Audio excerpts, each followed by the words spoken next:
Leaving home at such a young age did break my heart. Just felt like abandonment. And I believe that the love is out there. It's just now's my time and I'm going to get it. I was in a foster home as well. Okay. Up until the age of like 10 or 11. So my parents.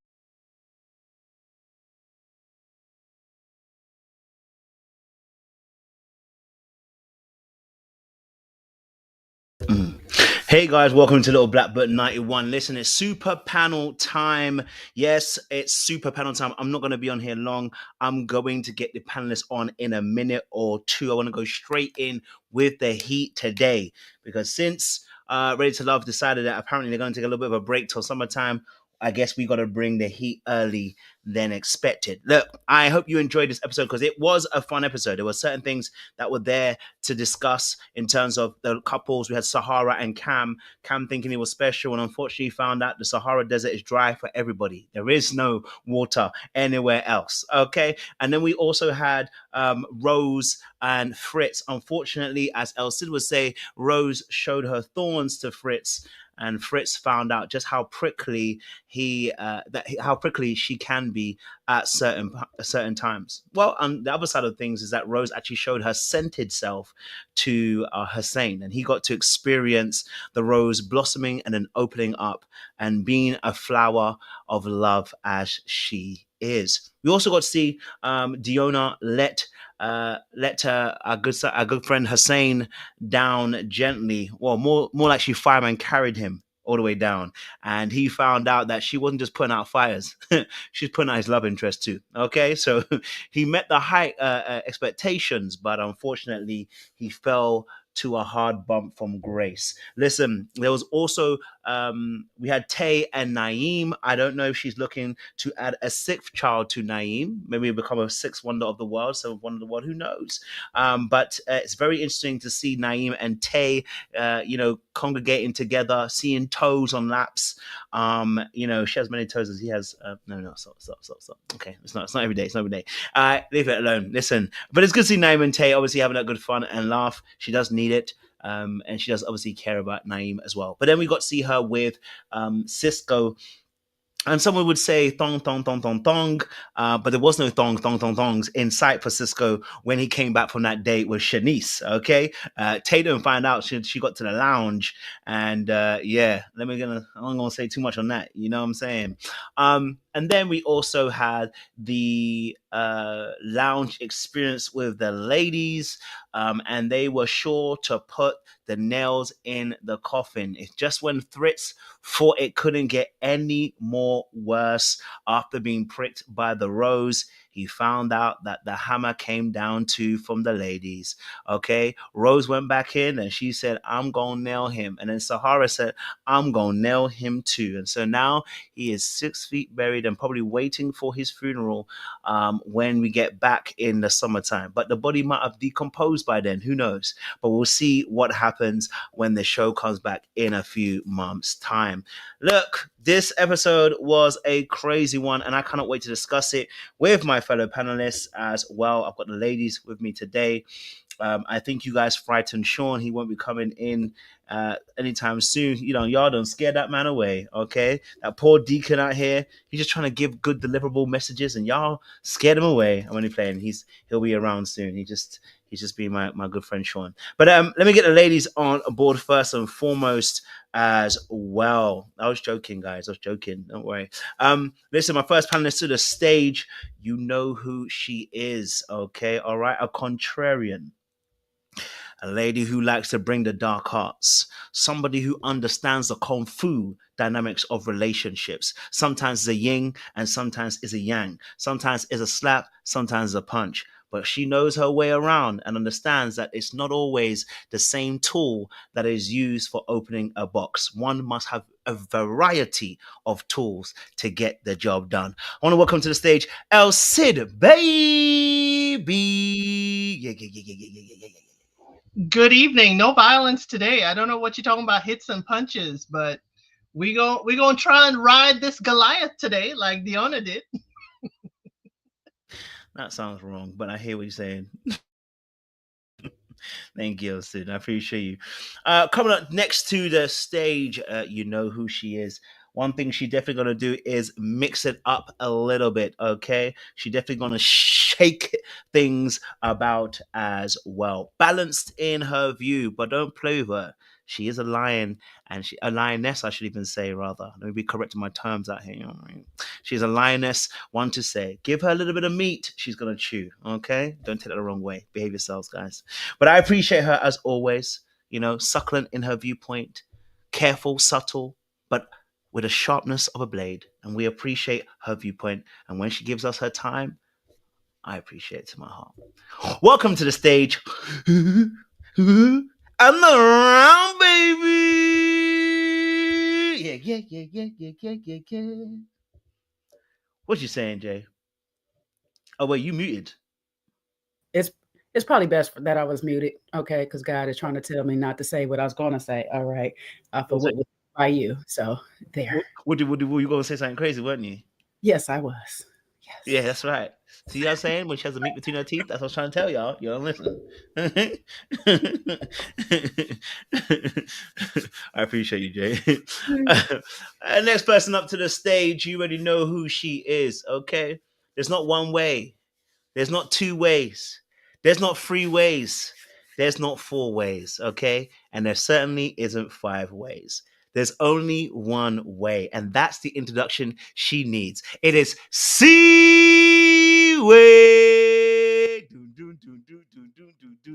We've got a celebrity on the panel, guys. Just got to say that, okay? It's not everybody that gets Coco Gruff in their mentions. You know what I'm saying? See, it's not everybody that can get Coco Gruff in their mentions. When I preach your TikTok, I was just peeing through, and I see Coco. I said, "Oh."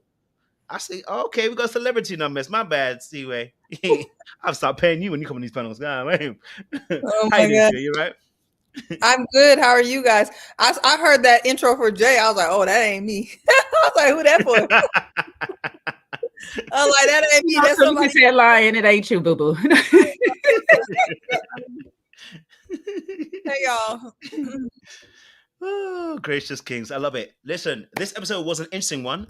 We got to see a lot of different things going on. So I want to get you just your first thoughts overall of the episode, and obviously maybe what you felt about also the fact that I think they're not coming back till summertime as well. What your overall thoughts about that as well. I don't know what Ready to Love think they're bougie now all of a sudden. I don't know if it's because they moved over to wherever they've moved over to now, whatever Discovery's involved. I don't know what's going on. But what's your thoughts in regards to the episode and the fact that we may not be seeing another episode until the next few months? I wish they would have told us this. I wouldn't have invested in myself. There's other shows we could have watched. I don't know who they think they are. Yes, you know what? Seaway, start us off. Start strong and give us your honest, true opinion, which I know you will. You know what? It was a good episode because I had thoughts on the entire episode. I didn't fast forward through nothing. So I think that's a good sign. I think it was a really good episode. I definitely got to the end livid. Not going to lie. When they said back in the summertime, between Jay's live, Jay and Elsie's live, and now I still haven't been able to piece together what this break is about. But thank you. It's another theory that perhaps is because they're switching networks. So... and maybe that new network has a tighter leash on the participants than maybe before. So we'll see about that. But yeah, I thought it was a good episode. Definitely some character development here. I think by the time we get to the summer, we're going to forget who these people are. But definitely we had a lot of character development in this episode. So thought it was pretty good. Appreciate it. Jay, what's your thoughts?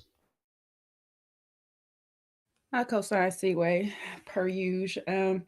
Yeah, I was like, this is a good episode. A lot of great talking points, a lot of character development. It was a lot of abandonment issues going on. And I'm thinking that's hence why we are being abandoned now. Okay. Because everybody's people done abandoned us. They just go, this whole cast and production going to abandon us like this for some months. Let us know how it feels to be abandoned. So yeah, I'm a little triggered by that part, but like, why would you get us started? This is it's a pretty good season. It's a really good season. I'm not going to hold it. And then you just cut us off again on another cliffhanger. That's so just, you know what I'm saying? So now we all got issues as a community. Thank you. Appreciate you. We are indeed abandoned. I didn't even think about that. El Cid, what is your thoughts around this episode and the break that they're taking as well? I think it's terrible, the break that they're taking. We waited so long for the new season, and now we got a break in the middle of Philly when it's now getting really hot and spicy. I mean, what are they trying to do to us? But I understand the networks don't usually release new shows in the summer, but we don't want to see this in the summer. We want to go through this through Easter and be done with it. So, you know, I just wish they would have ended at the ladies' lounge, not even tell us who's on the bottom. But to leave us at the bottom at the dinner table, it was terrible. Yeah, I definitely hear you. I mean, to be honest, listen, shout out to Ready to Love. I don't think Ready to Love packs the punch it used to, you know. If I'm honest with you, that's why I don't think they can. I don't think they can actually afford this because I'm even as much as I'm invested in doing it. It don't hit the same way it used to. You know what I mean? There are so many other shows out there. You got YouTube making shows. Pop the Balloon is taking past them. So I need them to understand that you are no longer in that same position. Your own brand does not carry the same weight it used to once carry. Like the world is moving on quickly. And so this break without communicating to us as to why, or at least some kind of communication or to say, hey, look, we are taking a break, unfortunately, because something's happened. Then we'd be like, okay, maybe something's happened. You know what I mean? That's why we're taking a break. You know what I'm saying? So at this point, I'm expecting that someone passed away. Because like, I'm like, why are you taking a break? Something, you know what I'm saying? Like, it don't even make sense. And it doesn't make me gonna go, oh, I wonder what's gonna happen when they come back. I'm like, no, you should have kept the momentum going. You're already behind because you took a year and a bit out. So you behind, you need to catch up. So, you know, I can't lie to you. I'll have other shows that will fill in the time. And you know what I mean? Like, I don't mind going to those shows. But listen, if I start Pop the Balloon, I might not stop. You know what I mean? So don't lose me to Pop the Balloon. That's what I'm saying, Ready to Love. It's giving like your girlfriend's left you and say, you can't find no better, but I'm going to find better. It's going to be my break and I'm going to find someone better. You know? What do you want to add? Sorry, does someone want to add anything else before I jump into the next stage? No? Okay, cool. Shout out to those girlfriends you're leaving them breaks. All right, cool. Next, the first topic. Let's talk obviously about. We'll start from order, so it's easier. We'll work our ways through, and we'll keep it sharp and succinct. But our first one was obviously Cam and Sahara. He thought he could change her. It's what I titled it as well, and I've got a little clip for you guys. So actually, I've just kept that on as well, so you can remind yourselves of what happened between the two of them. Just the two of them. Okay, so she don't want to be here. Stop making it about you. It's not about you. At the end of the day, we already established that those type of people ain't for you, right? Right, but if I keep being sat down and chastised with the same. So Sahara, I mean, she might have a little bit of a point of being chastised, but I mean, she's gonna have to learn, I guess. But I want to hear you ladies' thoughts of process on this, like, because Cam has been batting for her for a very long time, and backing her cause, fought Fritz over it. That's why I random tell you don't fight over gal, fought over Fritz over it, and then just like the Sahara Desert does, okay, leaving you in the desert without no water. Okay, I want to know your thoughts on this particular perspective. Because this is it's interesting to see this perspective. You can go for Cam or Sahara if you want to go for both. Up to you how you want to take it. Elsa, talk to me. What's your thoughts on this? Sahara needs to understand it's not Cam technically putting in the bottom. We've watched this enough to know that the producers are doing this to kind of inflame her while she's lighting her candles up. But we find out too, Cam's talking. Cam's telling her exactly what's going on in the deliberations another time. So I need her to channel in the right direction. Because yes, he is sitting there trying to say, hey, I'm talking to you. I'm trying to tell you what's going on. And she's swept up, caught up, and she doesn't want to be chastised. And I'm like, girl, he's not chastising you. His tone to us isn't a chastisement. So what are you hot about? And you're giving the producers what they want. They want you on the bottom again and again for you to act up. So I need her to pipe down a little bit.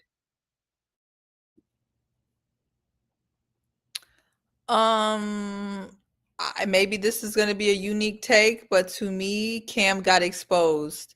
Cam to me got exposed for the type of person he is in the scene, and maybe it was subtle, so a lot of people weren't going to peep it, but Cam doesn't listen. Cam makes everything about him.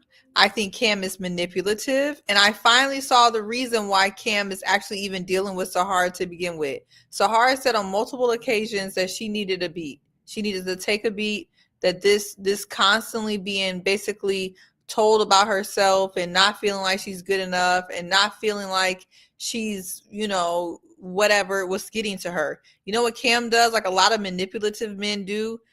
I didn't say that. Did I say that? And Sahara's like, I didn't say you said that. I said I need a beat and I need to take a minute. And he was constantly making it about him. I'm like,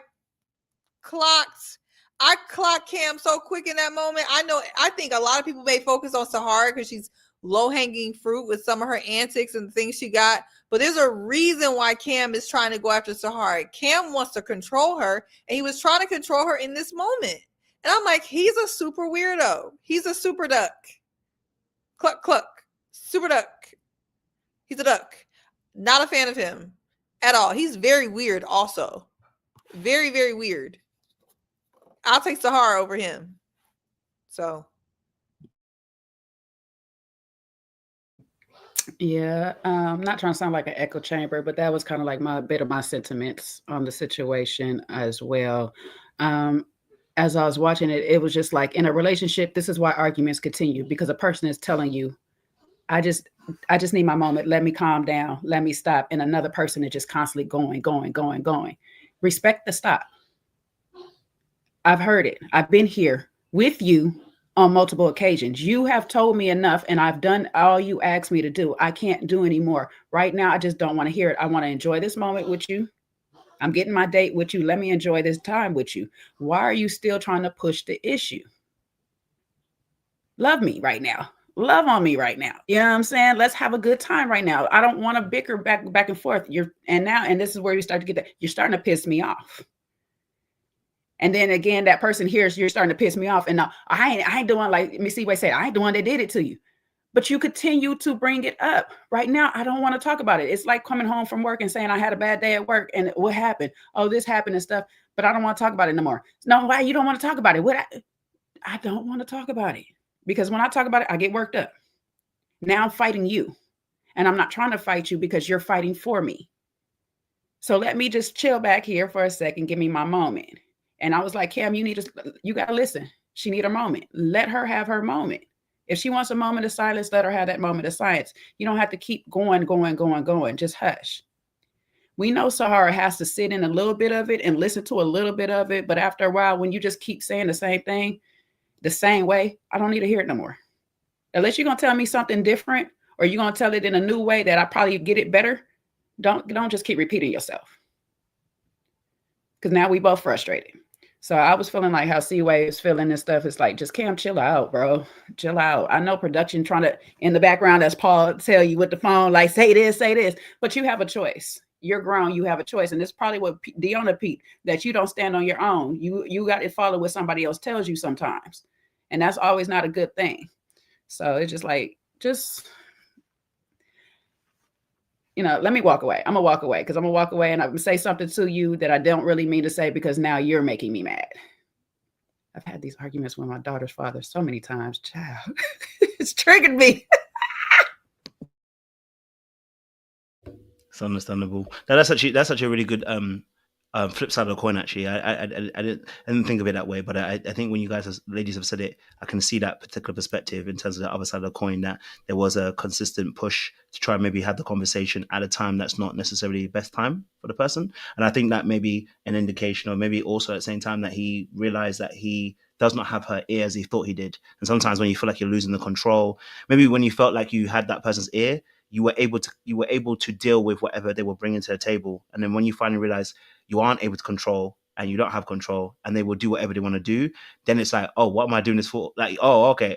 No, you need to listen. Like, you need to hear it. And it's now you're in the same boat as where everyone else is. So yeah, I definitely understand that perspective as well. So yeah, I didn't see that from that perspective. I can see that side of things as well. Any other thoughts on that before we move it on? Okay. I found some good points there.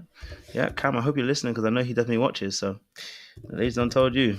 Okay, let's go to the next one. Our next scene in there was around. I'm probably gonna get this wrong way around, but hey ho, we'll go for it. I think it was. Oh well, I'll just put DEONNA and thingy. Well, we'll do DEONNA and Hussein as well, and I'll play a little clip for you guys to just remind you as well what happened in that particular scene. To be honest, you don't seem like a communicator. I'm gonna be honest. I am. You know what I'm you just give sharing, me? like- You give me, if you don't like something, you linger on it. You don't tell somebody right away. It has to be something to trigger you to say it. And then you finally wind up and say. DEONNA and Hussein. I want to know your thoughts on this because it felt she was presumptuous on the issue. But does she have a point? I'm not trying to defend her. I actually didn't defend her in my own solo thing. But does she have a point in that respect? Or does it not even matter if she has a point? Is it the fact that she spoke the way she spoke? Like, what's your viewpoints on the DEONNA and the Hussein situation? I'd love to hear perspectives on this one. Seaway smiling at the screen hard. What are you seeing? What are you seeing, Seaway? So nasty, so rude. So nasty, so rude. This is now the third time that she has been nasty to somebody that she doesn't like or she thinks is less than her or whatever. I don't know if being with all the men has her acting like one, but to me, her level, she's the type of person who, oh yeah, you call them aggressive. People want to say that's not right. No, she's aggressive in her approach.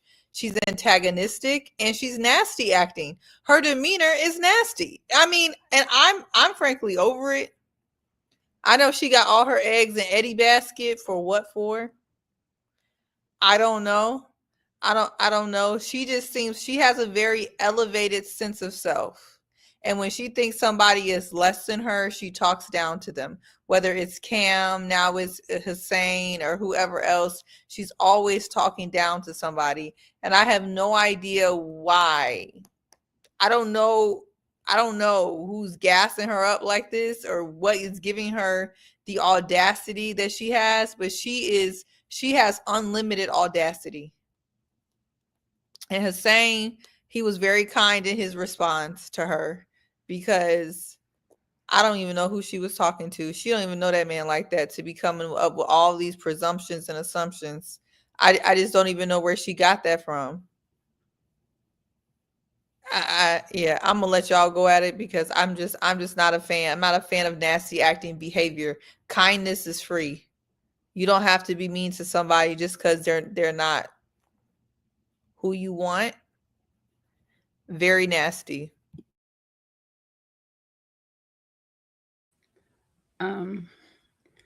DEONNA could have a point, but it gets lost in translation.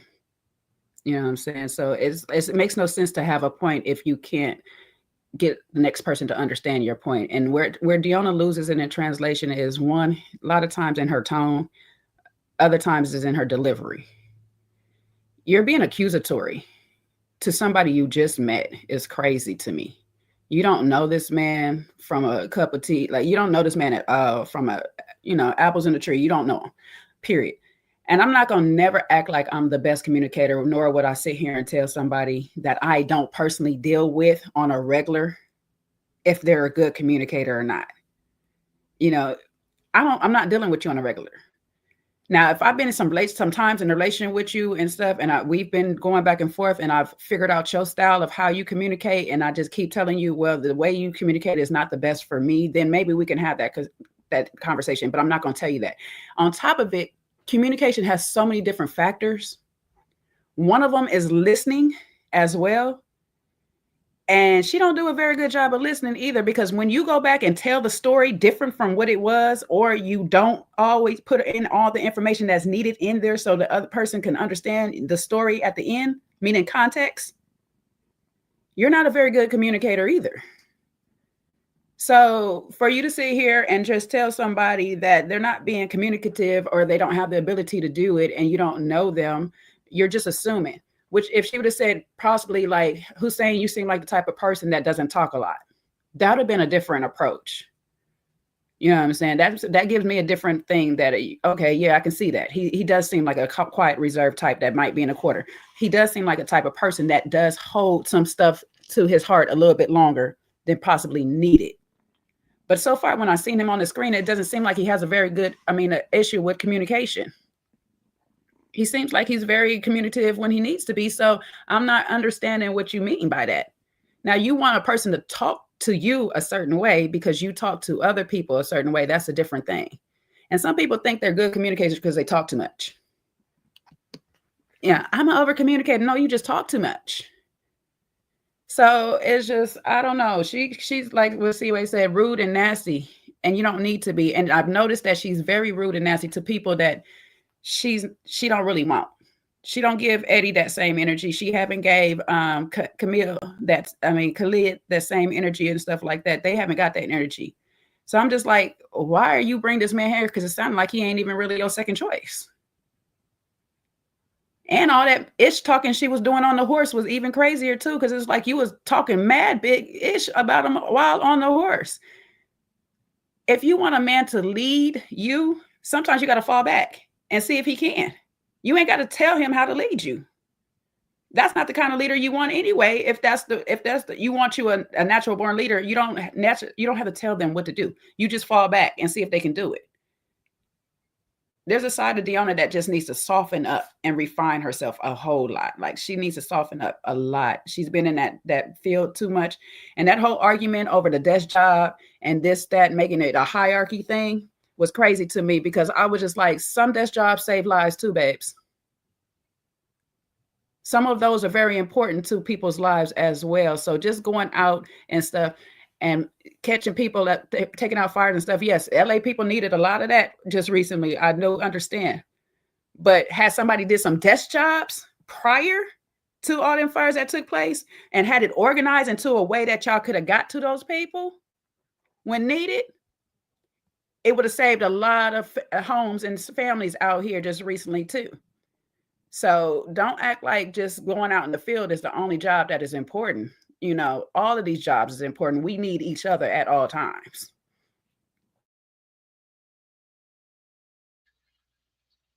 DEONNA said something that like surprised me, or it's the wording that surprised me. She said, "You seem like someone that has to be triggered into responding."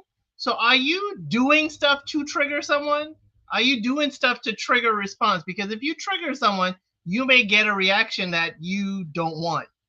It's like, why do you need to trigger him? She could have said, maybe I can draw it out of you. Maybe I can convince you, or, a gentler side. But I'm telling you, she's just, it's like a battle. It seems like it's, I got to, come up against you, kind of like swinging in order to get you to communicate. But maybe, as Jay said, you need to listen. You need to listen. How do you know he can't communicate if you don't just hush for a little bit and let him speak? Like you got there early, you claimed the first horse. It could have been a conversation. I said it on Jay's live earlier. It could have been, hey, talk about your experience horseback riding, and then say, well, maybe I would be better served riding Goliath, or maybe you don't get a horse way bigger than his. I mean, come on. It doesn't take much to just be polite. It doesn't take much to be a little sensitive and ask information.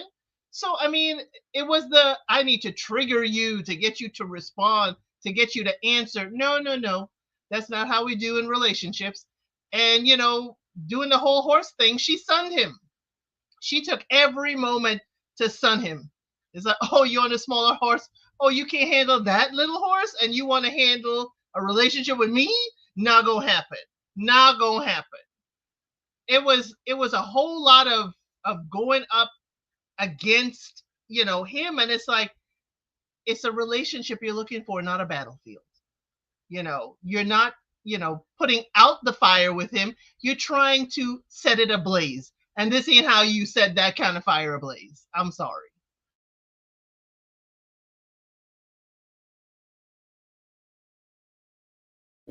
Sean. Hey, what's going on, everybody?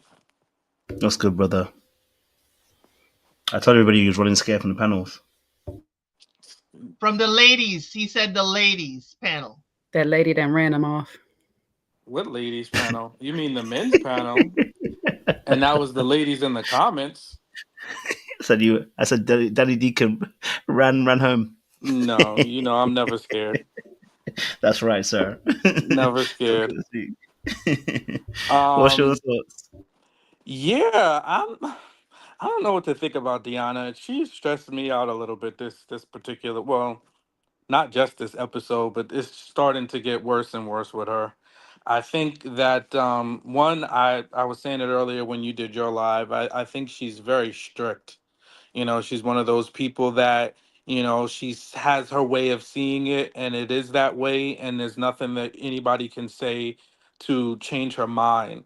And that's just a very it's a difficult way to be. It works in maybe in her job and that function. You have to be very strict. You have to adhere to guidelines. You have to do things a very particular way. You have to be very regimented. But in real life, when you're dealing with other people, you're not assessing a crime scene, or you're not assessing who started a fire. You're talking to somebody. So as much as you may have your own opinion, you have to give them a chance to also share theirs and talk to you. And she created a whole narrative about Hussein. It's like, where did you look that up? Like, did you just put all those things together?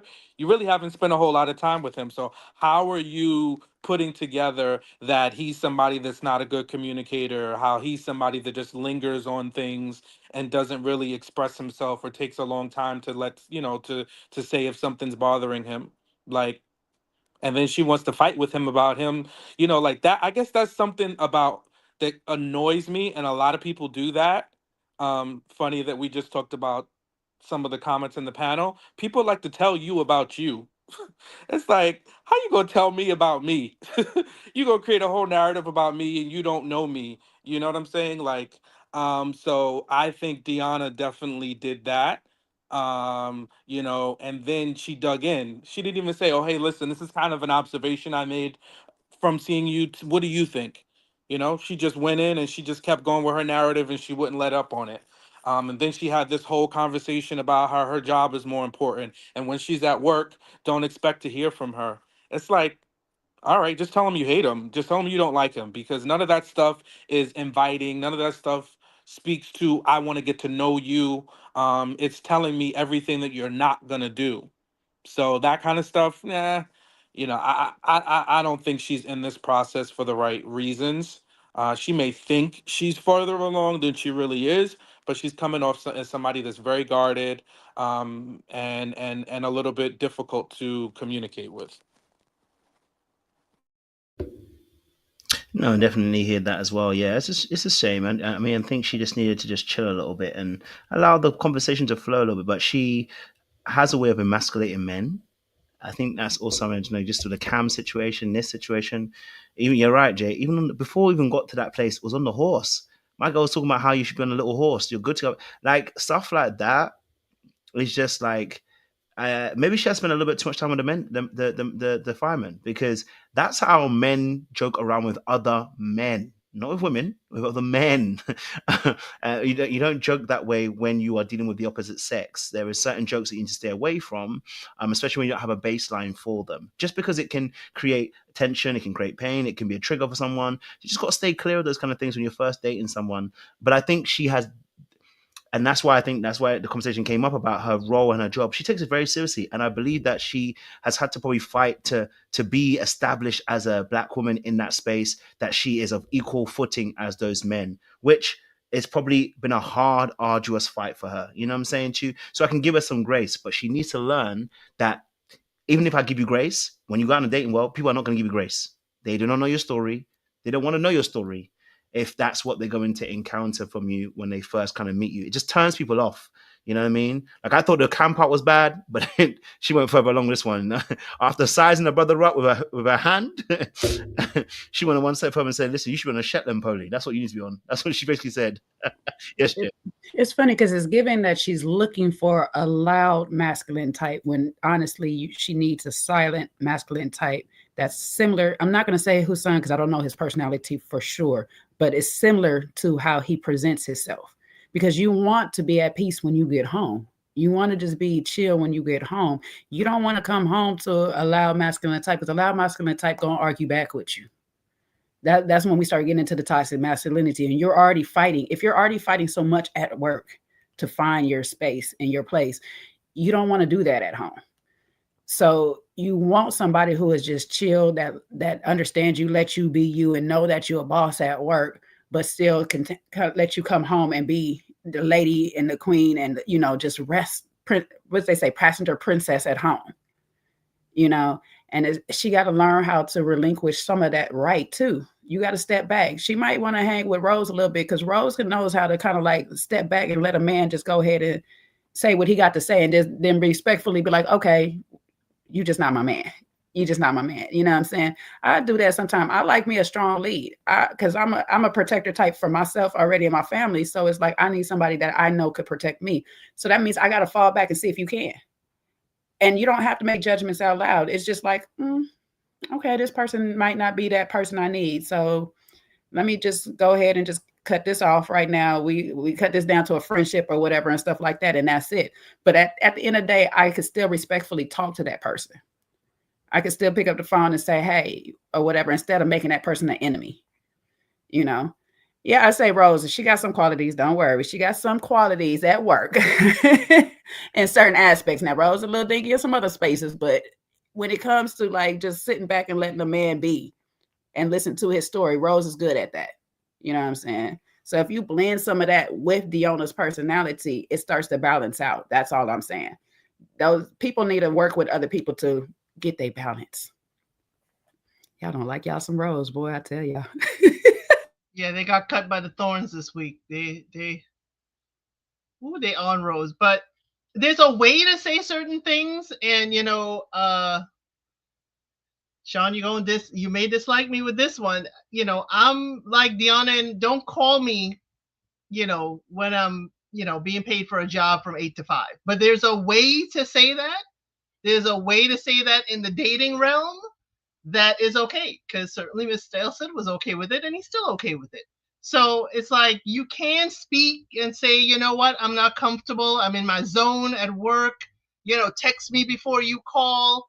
you could say something like that, but don't like, don't call me. I don't take calls. And it's like, stop being rough around the edges. This is not one of your trainees. This is not one of the young men that you're trying to build into firefighters.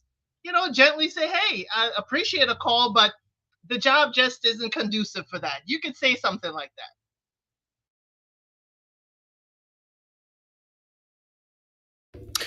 Any thoughts on DEONNA and Hussein?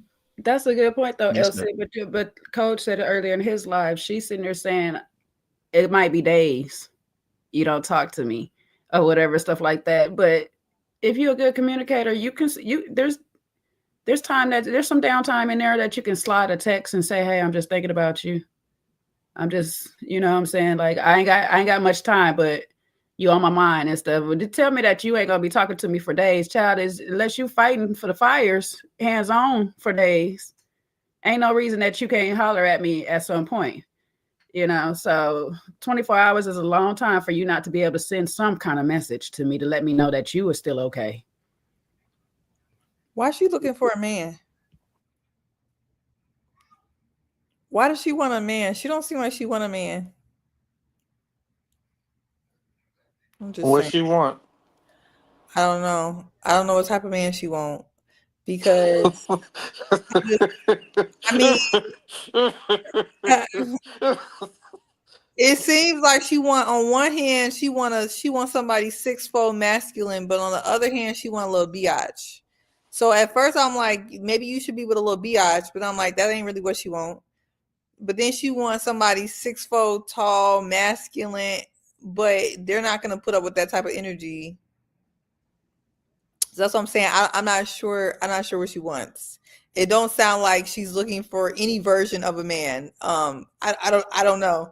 I don't even know if she's looking for any version of a human. I'm not sure. But if you're grown in your 30s and you talking about, you can't pick up your phone and say hello, you need not to be dating. She needs to communicate. I mean, I know with fire training, they are gone, some of them for weeks at a time to the training facilities. That doesn't mean you can't speak to the person, but it's also delivery. But, I need to know what her definition of masculine man is.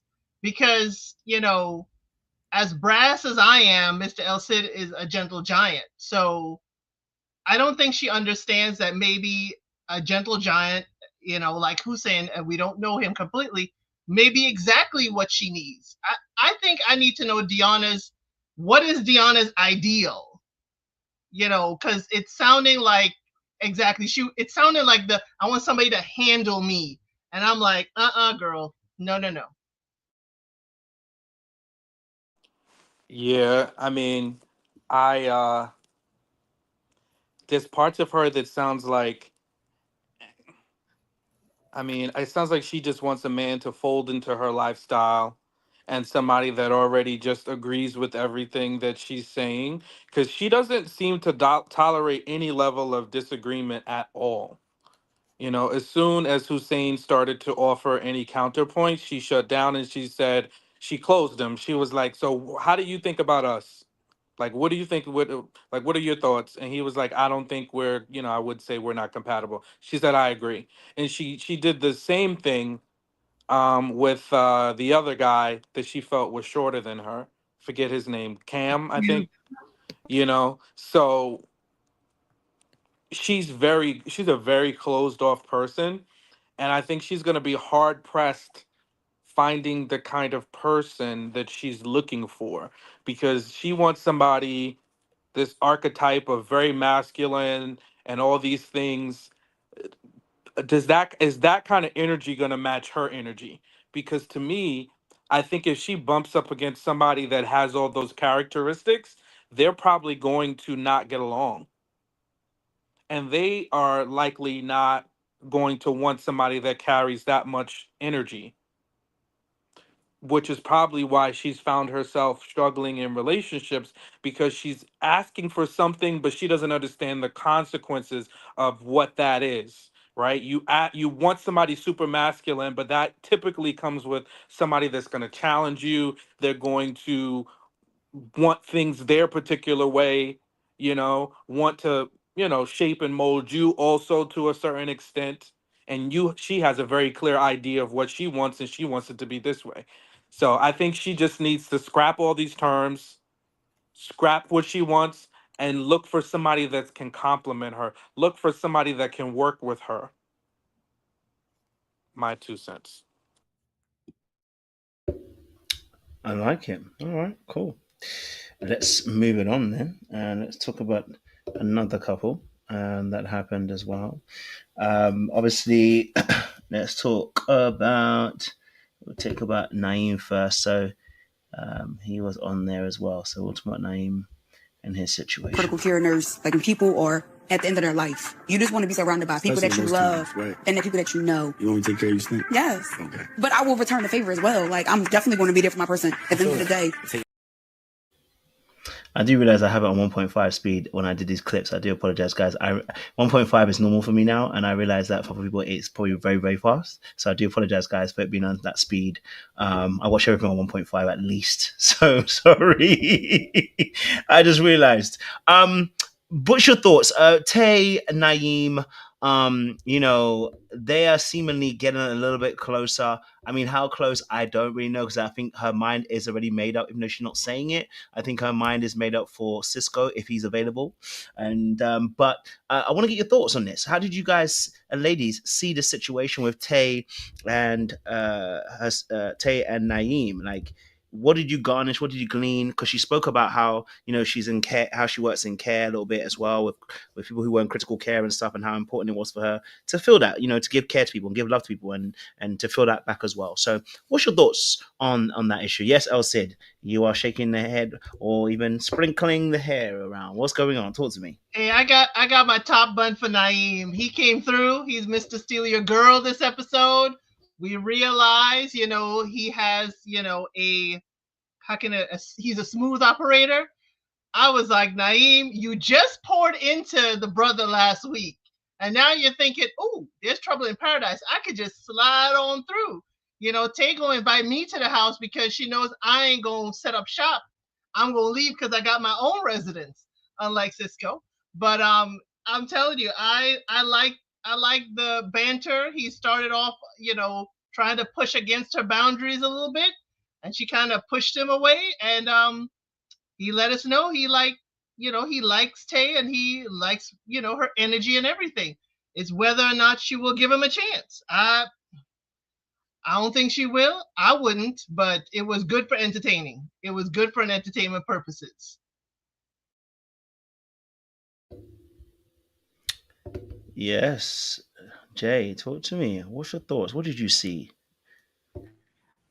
I'm getting that Tay is emotionally unavailable, and it could be from the daddy issues, the abandonment issues, or whatnot. And she's tend to go for people of the same caliber, so to speak. You know what I'm saying? You have Francisco on one side, and now you have Naeem on the other side, which he can only give you so much. Well, he might give you a baby on the way out. But, you might not get much else as far as relationship-wise goes, because this man has told us already that he didn't want to marry none of his children's mothers, you know what I'm saying, in the past. So it's just like he's going to only go so far. Francisco is dealing with a lot on his plate, and some of that is mental as well. And I'm not trying to make fun of it at all or whatnot.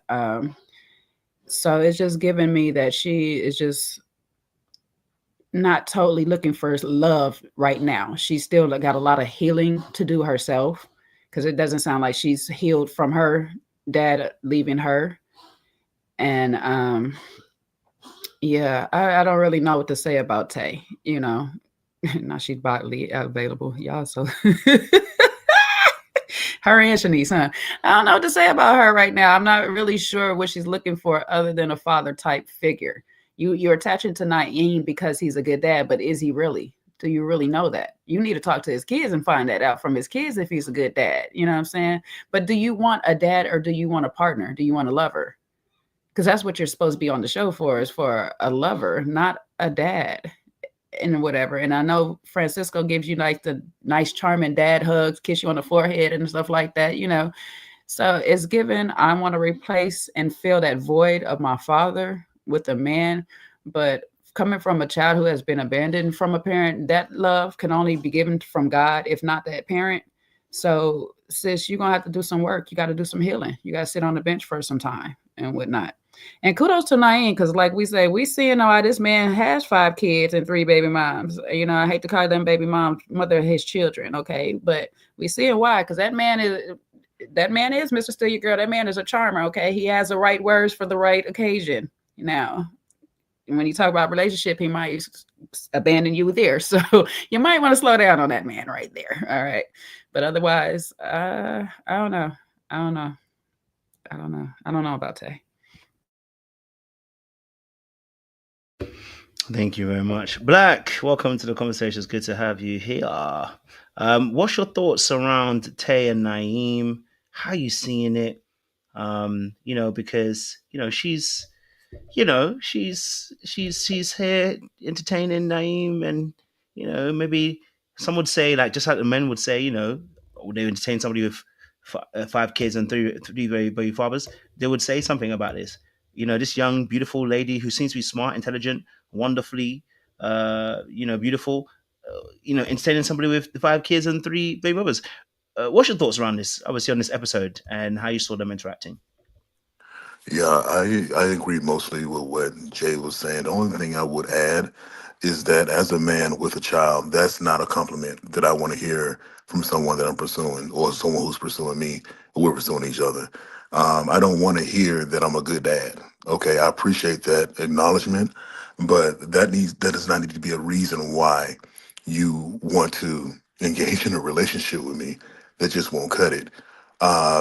Tay seems to be just kind of making sure that she has at least 2 strong options for her. I don't think her mind is made up for real. I think she's just kind of playing both of the guys just to make sure, she kind of stays in there.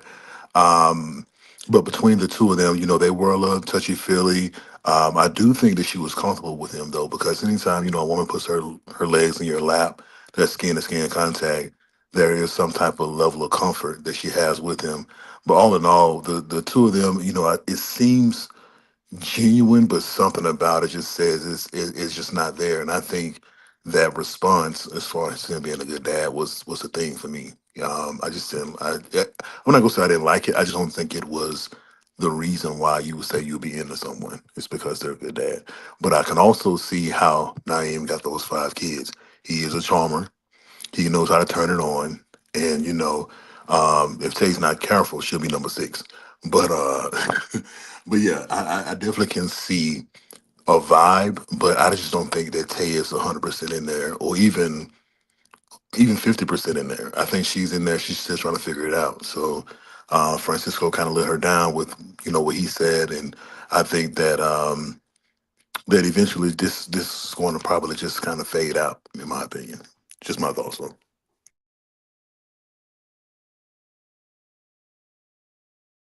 Thank you for that, Black. Appreciate it. Life is reality. What's your thoughts on Tay and Naeem? Going anywhere? Not going anywhere? What's your thoughts? Yeah, I don't think this one's particularly going anywhere. I feel like it was just to make up the numbers. Remember, the task was to date the second option. So I think it's just lining up votes kind of thing to secure her place. She did seem comfortable. The date was at her house, so that's very personal, very intimate. Naeem, I don't even think his interest in her is that genuine either. I think he does have a way with words. He's able to communicate with, the ladies as well as the guys, obviously, and secure himself. Because let's be real, with what he's bringing to the situation, it's a lot for anybody to take on. So the fact that he's made it this far, it's definitely his charm and wit keeping him there at the moment. But yeah, I didn't read anything, serious about this particular date or connection. Just a date for both of them to keep on the show and have numbers on their side.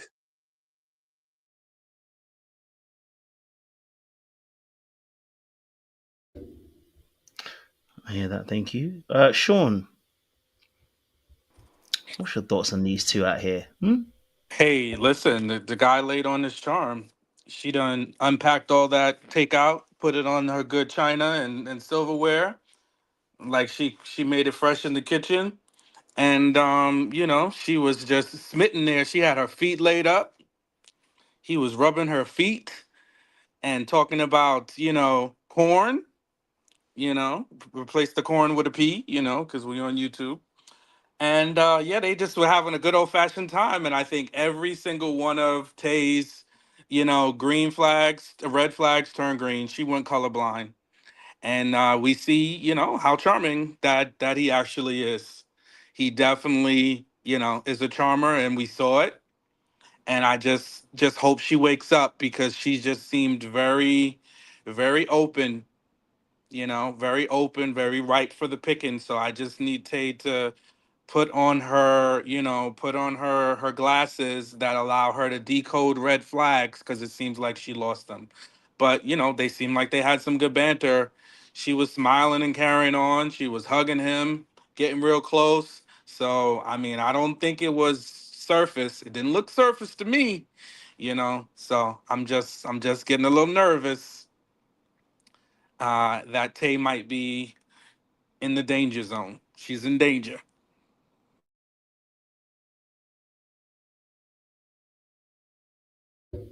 Thank you very much, Sean. I appreciate that. All right, let's move on to the next scene, because obviously it's very similar.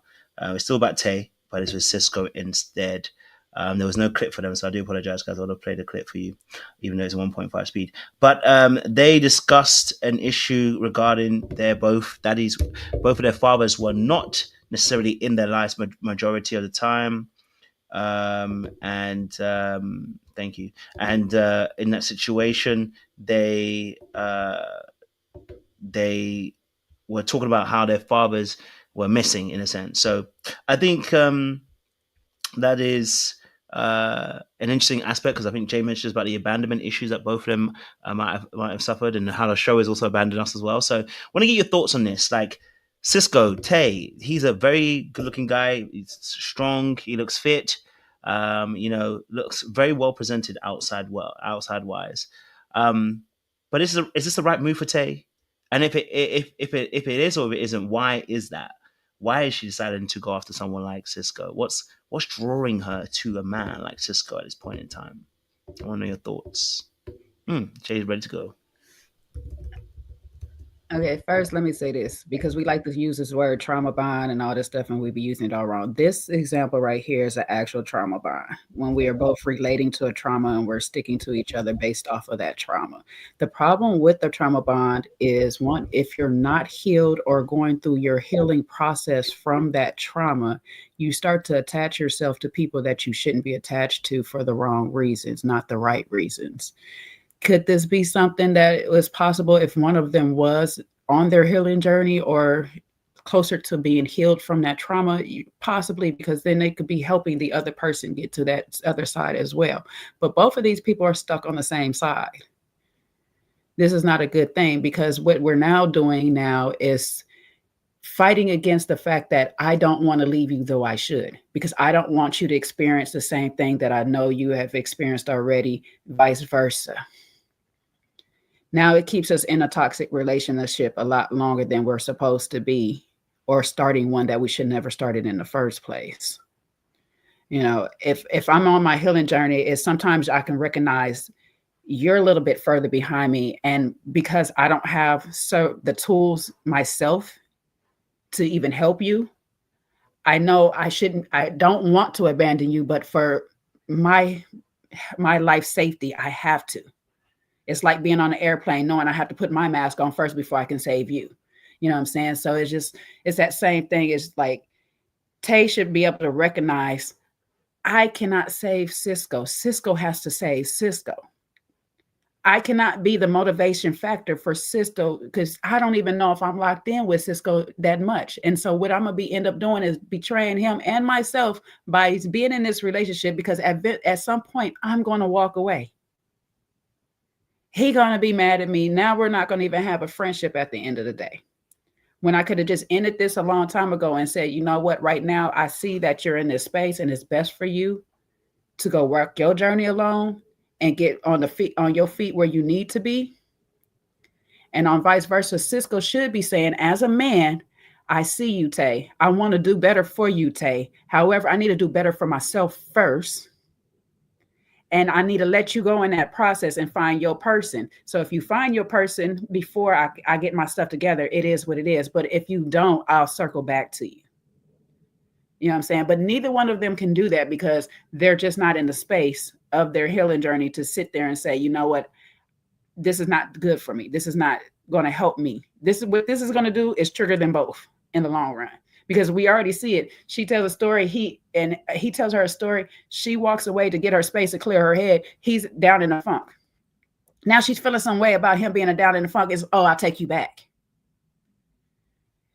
It's not a good cycle to be in for these two or whatever. And again, when you're trying to fill a void of a parent in your heart, you cannot do it with a relationship. A relationship will never suffice the abandonment that a parent leaves. I can only suggest one thing outside of that parent, and that's God, period. If you can't put God's love in that heart, and if you don't believe in God, you got to feel that with your own love, if that's where you at or whatever and stuff like that. But if you believe in a higher power and stuff like that, that is the only thing that you could put in place of a parent's abandonment. And until that is in place and you're okay with that parent doing what they did, understanding that parent was a child or whatever they were at that time, whatever the case may be, and you're okay with that, you can't do it with a relationship. A relationship is never going to be that thing for you to heal with. So I'll just leave it there. They're both not only dealing with the abandonment as Jay just, succinctly put it, but they're dealing with it where it can never go back and become what they want it to be. Tay said she does have a relationship with her father now, and, it's like, it's not what she wants it to be. Then we have Cisco saying he's met his dad twice, and he found out his dad is no longer around or no longer with us. And here we are that he cannot go back and change the hands of time. It's kind of like she's looking for a dad type relationship and he's looking to be the dad that he didn't have. That's what it seems like. But it's not going to fill the cup. It's not going to fill the void. It is definitely not going to get them where they want to be. They got to heal themselves. And further on, Cisco, when he says he needs someone to kind of push him, I need him to have his own motivation. I'm sorry. That sounds like a laid back, I need my woman to push me. I need my woman to get me together. No. If we already were on you about the room situation, the no vehicle, yes, you are employed. If we already on you about that, but you need someone else to push you, to motivate you, to do better and have better in your life. You already said she's used to traveling and a certain caliber of living, and you're like, you're going to work your way to there. Tay, he needs to come prepared. Don't wait on his potential. And what if the potential never comes? You're going to be stuck in a rut with him? Don't wait for potential. Or you'll both be in the po house together renting a room.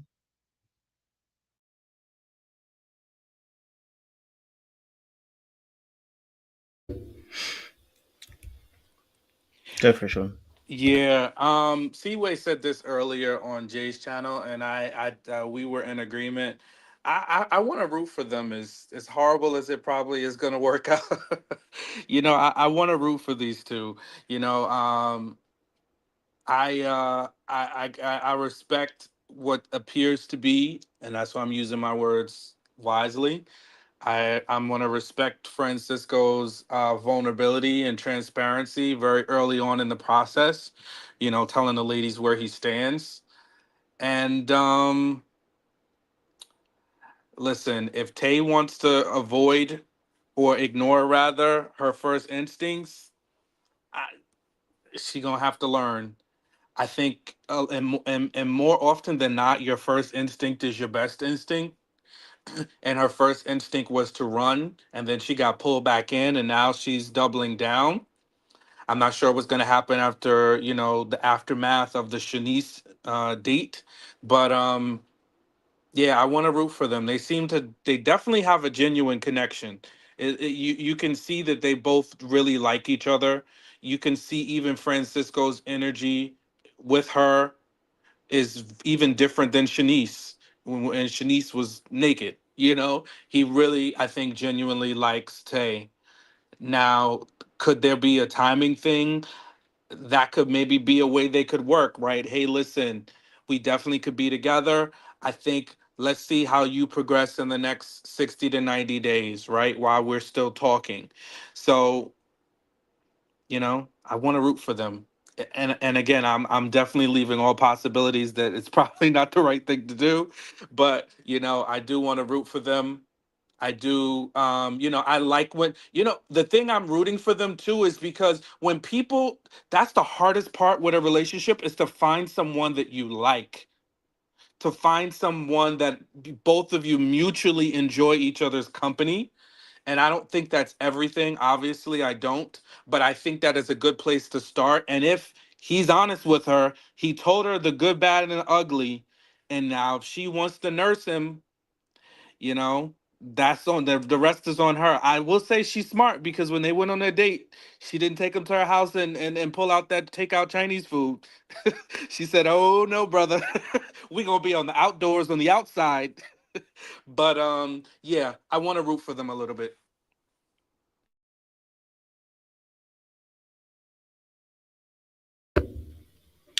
Talking big. Yes, Black, go for it. Yeah, there is an unspoken rule when it comes to manhood, when it comes to being in a relationship as a man. You have to be able to pull yourself up by your own bootstraps.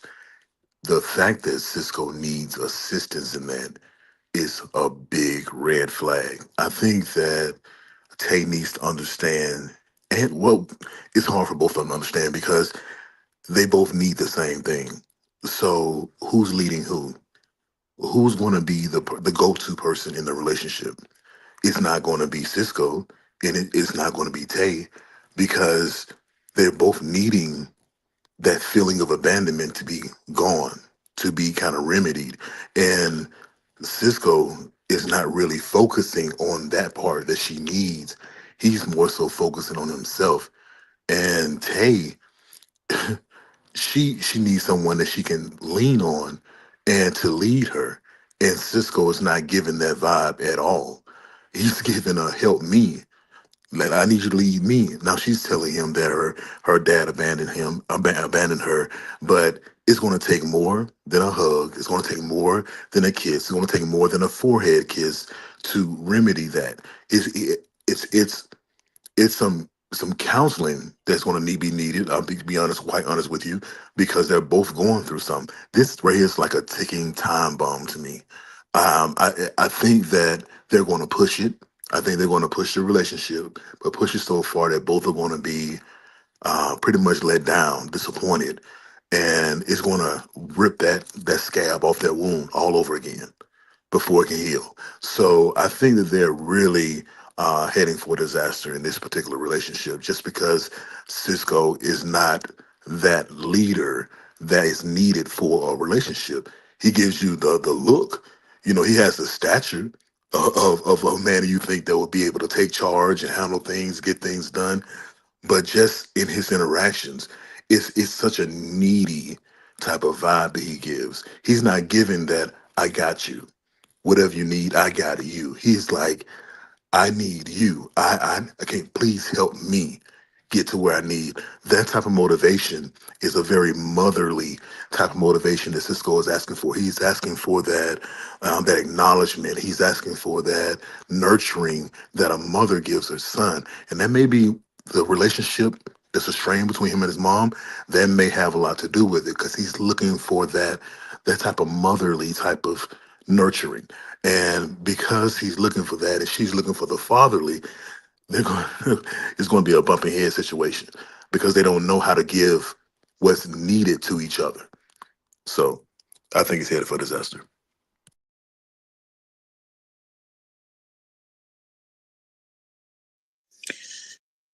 Yeah, so I think it's very early in their connection still, but they seem to be attracted to each other to the point where they're overlooking a lot of those issues that you guys have mentioned. I think Tay just wants a man of the stature of Cisco, regardless of what he's bringing to the table. And Cisco, I think he genuinely finds her the most attractive in the group and is trying to pursue it, despite knowing that he isn't the finished article. And I'm rooting for them. Got to root for somebody. And I think these two have kind of shown the best connection at the moment in terms of attraction, at least. But as you rightly pointed out, none of them are the finished article because they both have wounds. And I would really hate for them to try and therapize each other in a relationship. So I have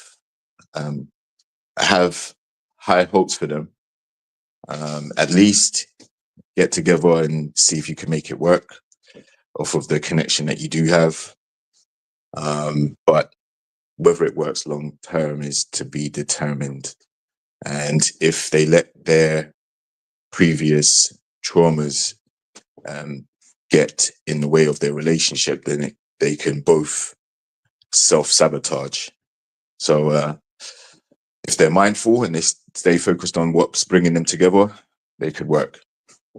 And also, like Black pointed out, we have to see if their relationship develops much further after the Neked date that Cisco went on. He didn't disclose that that there was any nudity there, but when she found that out, she was pretty surprised. So yeah, I just think they should just give it a try. None of them are complete, and nobody's perfect. So out of the couples on the show, they look like the most likely to get together, at least short term. Are we supporting struggle love right now? Is that what we're doing? Oh, Elsa, don't certainly not. you was all for it earlier today. Don't try to be a Are we? Exactly. That's what we. I'm surprised to hear from the men. I'm surprised to hear from these gentlemen here that are about, you got to step up when you're ready, financially ready to support the family. Because they say they're rooting for it does not mean they're supporting the mess. They'll say it. Don't stop. I'm gonna speak for the men. I'm a man's attorney. I'm a male attorney. J Law. Attorney representative. The Esquire is in the building. No. Don't save him, Jay. Don't save him. No, I'm just saying. I'm just saying that if we're dating, you're not going to see me struggle. That's not going to be your first look at me to see me in struggle mode. I want to have myself together. If I struggle, if I fall somewhere in a relationship, okay, it's okay for you to see that. It's okay for me to be vulnerable at that state because you've seen me at my highest, or at least higher than what that struggle is. But to start off the relationship with a need or begging for what's needed for me, that's just not a way to start a relationship. It's just not for a man. Hey, listen, even in my support of them, I always left room for the fact that on the surface, it's not the best, it's not the best foundation to start on. I mean, a couple of weeks ago, we spent, oh my gosh, 40 minutes just a minute alone giving, Cisco some talking, points and things to work on. But if he's still here, and he's still continuing to build connections. And I think the biggest thing is, it's like he's being transparent. He's not hiding it. So, and I think that is a part of, that D word that we try to avoid. You know, that is another thing of it. It's like when you try to pretend like you're something that you're not, when you try to put on false pretenses, when you try to rope somebody else into your stuff, he's just at this point, again, and so week by week basis, who knows, when they pick back up in the summer, we may see a whole different side of him. But for right now, what we see is somebody being transparent, you know, not necessarily putting his stuff on her. And he is working, he has a room. So, hey, if Tay wants to ignore her intuition and move forward, sometimes we have to touch the fire and get burned before we realize it. And maybe they're the exception. I'm surprised that folks are so, you know, especially you, Sid, you always love to come up with a counter position and a counterpoint. And you know somebody from Albuquerque, New Mexico that did it once and it worked out for them and their sisters, brothers, mothers, others, cousins, sisters, brothers, best friends, mamas, daddies, uncles, cousins, next door neighbor did the same thing and it worked out for them. So why can't Cisco and Tay have that same infinitesimal chance? They can. They can. And it's my sister's mother's cousin's brother. If y'all know the movie quote. The thing is, I've been listening to you guys for the past few panels, past few shows. So I was trying to see if did we change it? I was just trying to see if did we change the position because it's Cisco and Tay. Is it the romance of it all? Because y'all get down real hard on basement dwellers. Okay? Real hard on basement dwellers. And now this fella got a room, no car, and it's the love of it all because he is forward. Because the basement dweller done told you he was in the basement living at his mama and daddy's house. So now all of a sudden, we cool. He is disclosing everything and the love is there. I just trying to understand. No comment, Your Honor. Oh, you guys love to make these parallels that don't parallel. So what you won't do, you know, because clearly I'm angry and my tone is off from the men's panels. So what you won't do is drag me into an angry, bitter, nasty place where people want to dissect me across the internet like I've been on math some way. Sean, But no comment. You're gonna be Sahara in a minute. no. I mean, that would be a far stretch. But I'll ease up before I light a candle. What I will say is they're very two different people, and they're also again, I think maybe you heard what you wanted to hear, but what I did mention is I like people who are transparent. Unlike Francisco, David is not transparent, in my opinion. I believe David to be somebody that sells dreams and pitches things to be a particular way, when in fact they are not that way. So Francisco was completely transparent about his living arrangements, as so far as I know up to this point, and he's also not marrying somebody at first sight. They are embarking on a relationship, which has ebbs and flows, doesn't have to necessarily lead to anywhere. Sometimes you just give somebody a chance and you open yourself up and you realize it doesn't work. To me, that is very different than signing up and being married at first sight. I mean, me personally, I would say I can't support it. I won't support it. Only because in the essence of, if I was talking to Tay, I'd be like, listen, sis, it ain't for me, for you. I don't think it's for you right now because in a situation, knowing Tay as well how she is, she's liable to give a lot in the very beginning. And I just felt like when Cisco is when Cisco is explaining his situation, he sounds already beaten. So that's my thing. And you know, it's so funny. I was on my walk today, on my prayer walk today, and God reminded me of something when I was 11 that I was going against this guy playing football, and he was a big, tall guy, and I was like, how am I going to beat this guy? I'm 11. He's like almost 20. He's a full grown man. How am I going to beat him?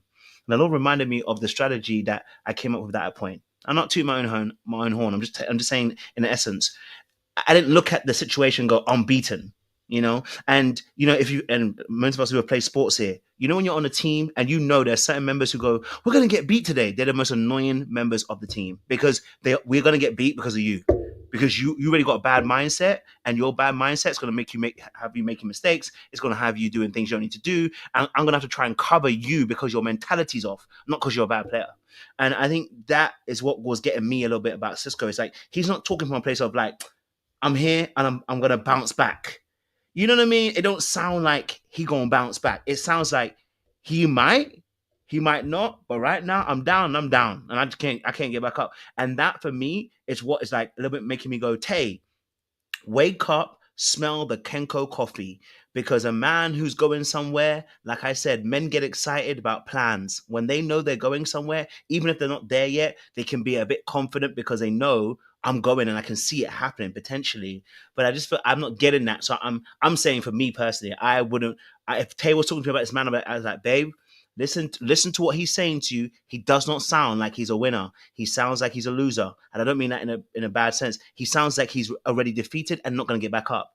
And I think if you're going to be in that situation, what's going to happen is you're going to be picking this man up. And if you're going to have to pick him up, when is he going to pick you up? Oh, when the money's good? But trust me, when you get to the money, that mindset that he had then is still going to transfer over. You know what I'm saying? So I'm not saying he has to have £1 million in the deck. I'm not even saying, listen, it's fine that he's got a room. It's again how the mindset is looking at it. I'm in a room, but I know I'm going somewhere. You know what I mean? Like, you know what I'm saying to you? It's that kind of aspect. That's what I'm saying in that sense. Like, I'd want for her to just kind of be like, hey, I'm not hearing that mindset that's going to inspire me. I mean, what did he say that made her feel safe? That tells me about her too. What did he say that was different that made her feel safe all of a sudden? Nothing. There was no plan. There was nothing. So how did you get to feel safe? She encouraged herself, and that's what she's going to be doing for the rest of the relationship if he cannot change that mindset. So that's all I'm kind of saying in that sense. I don't support that relationship at all. Any other thoughts, guys? Yes, okay. Yeah, I just want to go on record and say the same thing. Yeah, I do not support this type of relationship. I know there was some mention of someone living in a basement, David living in a basement. I don't support that either. I don't think if a man has himself together, fully together, should he be entering any type of relationship, let alone married at first sight. So I think that this is just and the thing about it, I want to make sure I'm clear when I say this. I'm not jumping on Cisco for the situation he's in. I'm more so the judgments that he's making while in the situation. Because as men, we do fall down. As men, we do have to pick ourselves back up. He's down right now. So you can't come to a relationship with a bus pass and a key card. You have to have something that's of substance that you can give to your partner. So because Cisco is not doing that, he doesn't have. That's why I'm on him so hard. But outside of that, I'm curious of how long he's been down. That tells a story.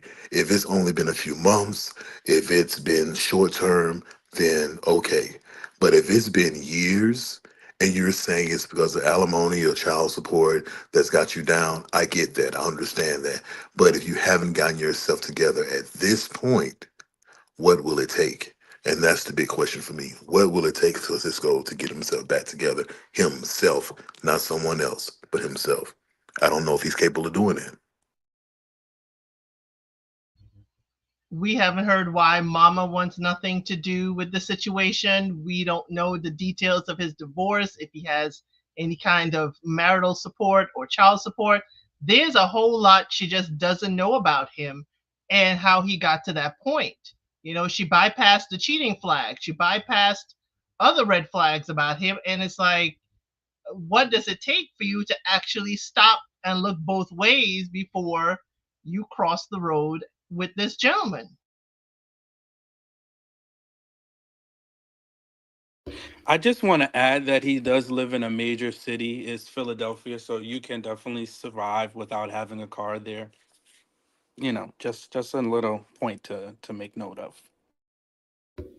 It ain't gonna be for the car situation. I ain't got a car, but I mean, it's more the mindset for me. That's what I'll say to you. I want to hear more positivity. If it's next week, I want to hear that you're making strides. You're trying to put things in place. I want to hear things are being laid down. You know what I'm saying to you? Like, it's, you know what I'm saying to you? Like, that's what I'm saying. It's like someone saying that I ain't got a job and you ain't gone to a job center. I am like, bro, you know what I mean? Put some plans down so we know that you're actually making some movements. That's what frustrates most people. It's like they're not doing the basics to even get you to. So it's like, So why am I trying to believe in you if you're not doing the little basics of things? He can be in a room, he can have no car. I'm not even complaining about that. It's just like he should have a vision. I'm like, I'm going somewhere. So, you know, stick with me. Like I know what I'm gonna do. Like, you know what I mean? So but that's what I was saying. Yeah, I'm not gonna say anyone's necessarily wrong or anything. I'm just that's my perspective. Yes, Jay. Yeah, I tend to treat potential like the record company treat artists in some regards, as far as picking them to be under their label.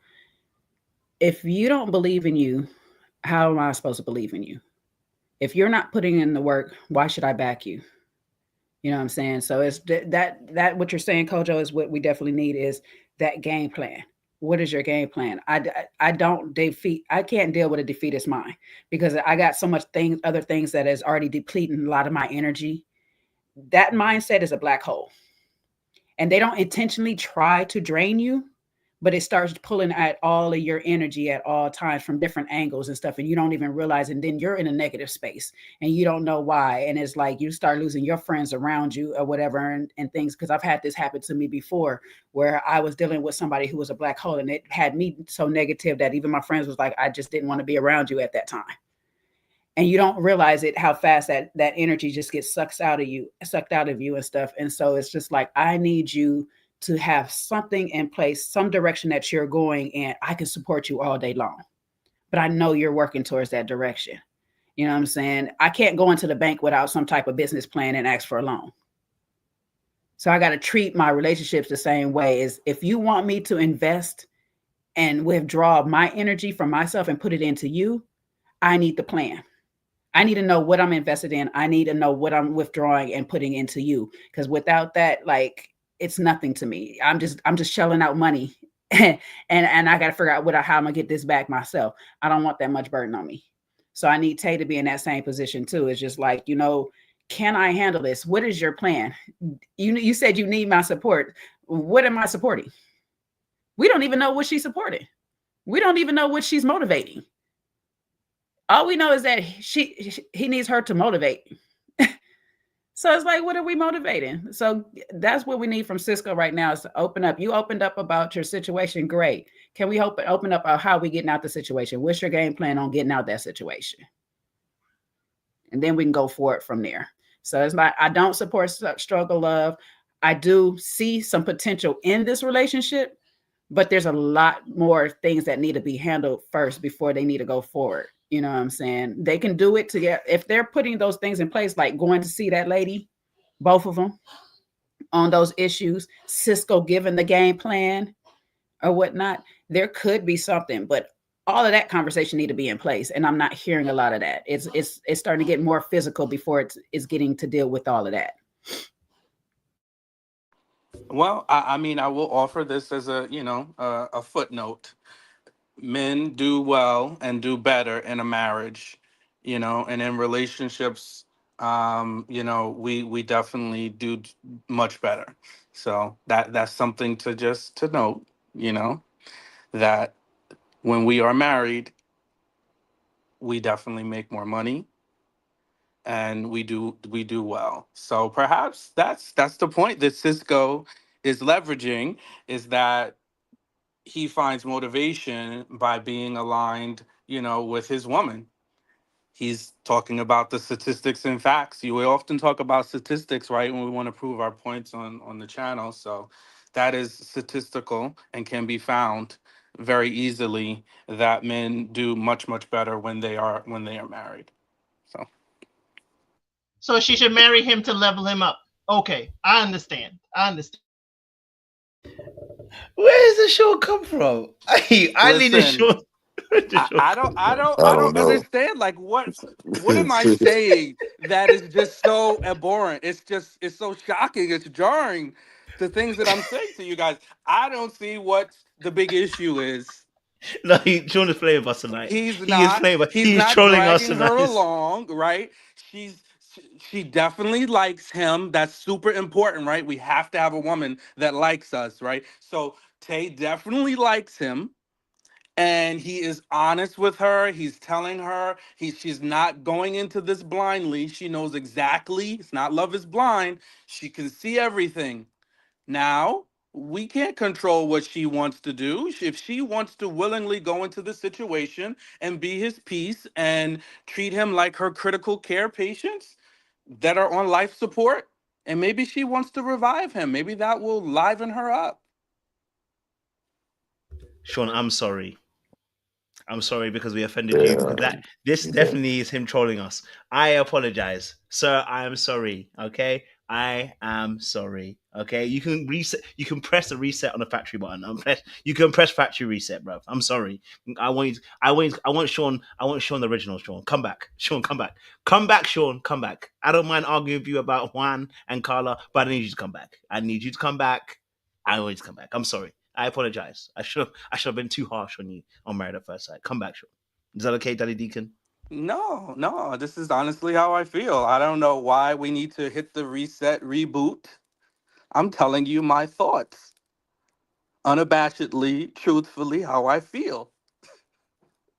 So I don't get what the big deal is. You guys can feel how you feel, but I want to support this couple that seemingly look or appear to be in some sort of smitten situation with each other. You know? Hey, she's gonna be his piece. Absolutely, Shauna. She's gonna be his piece.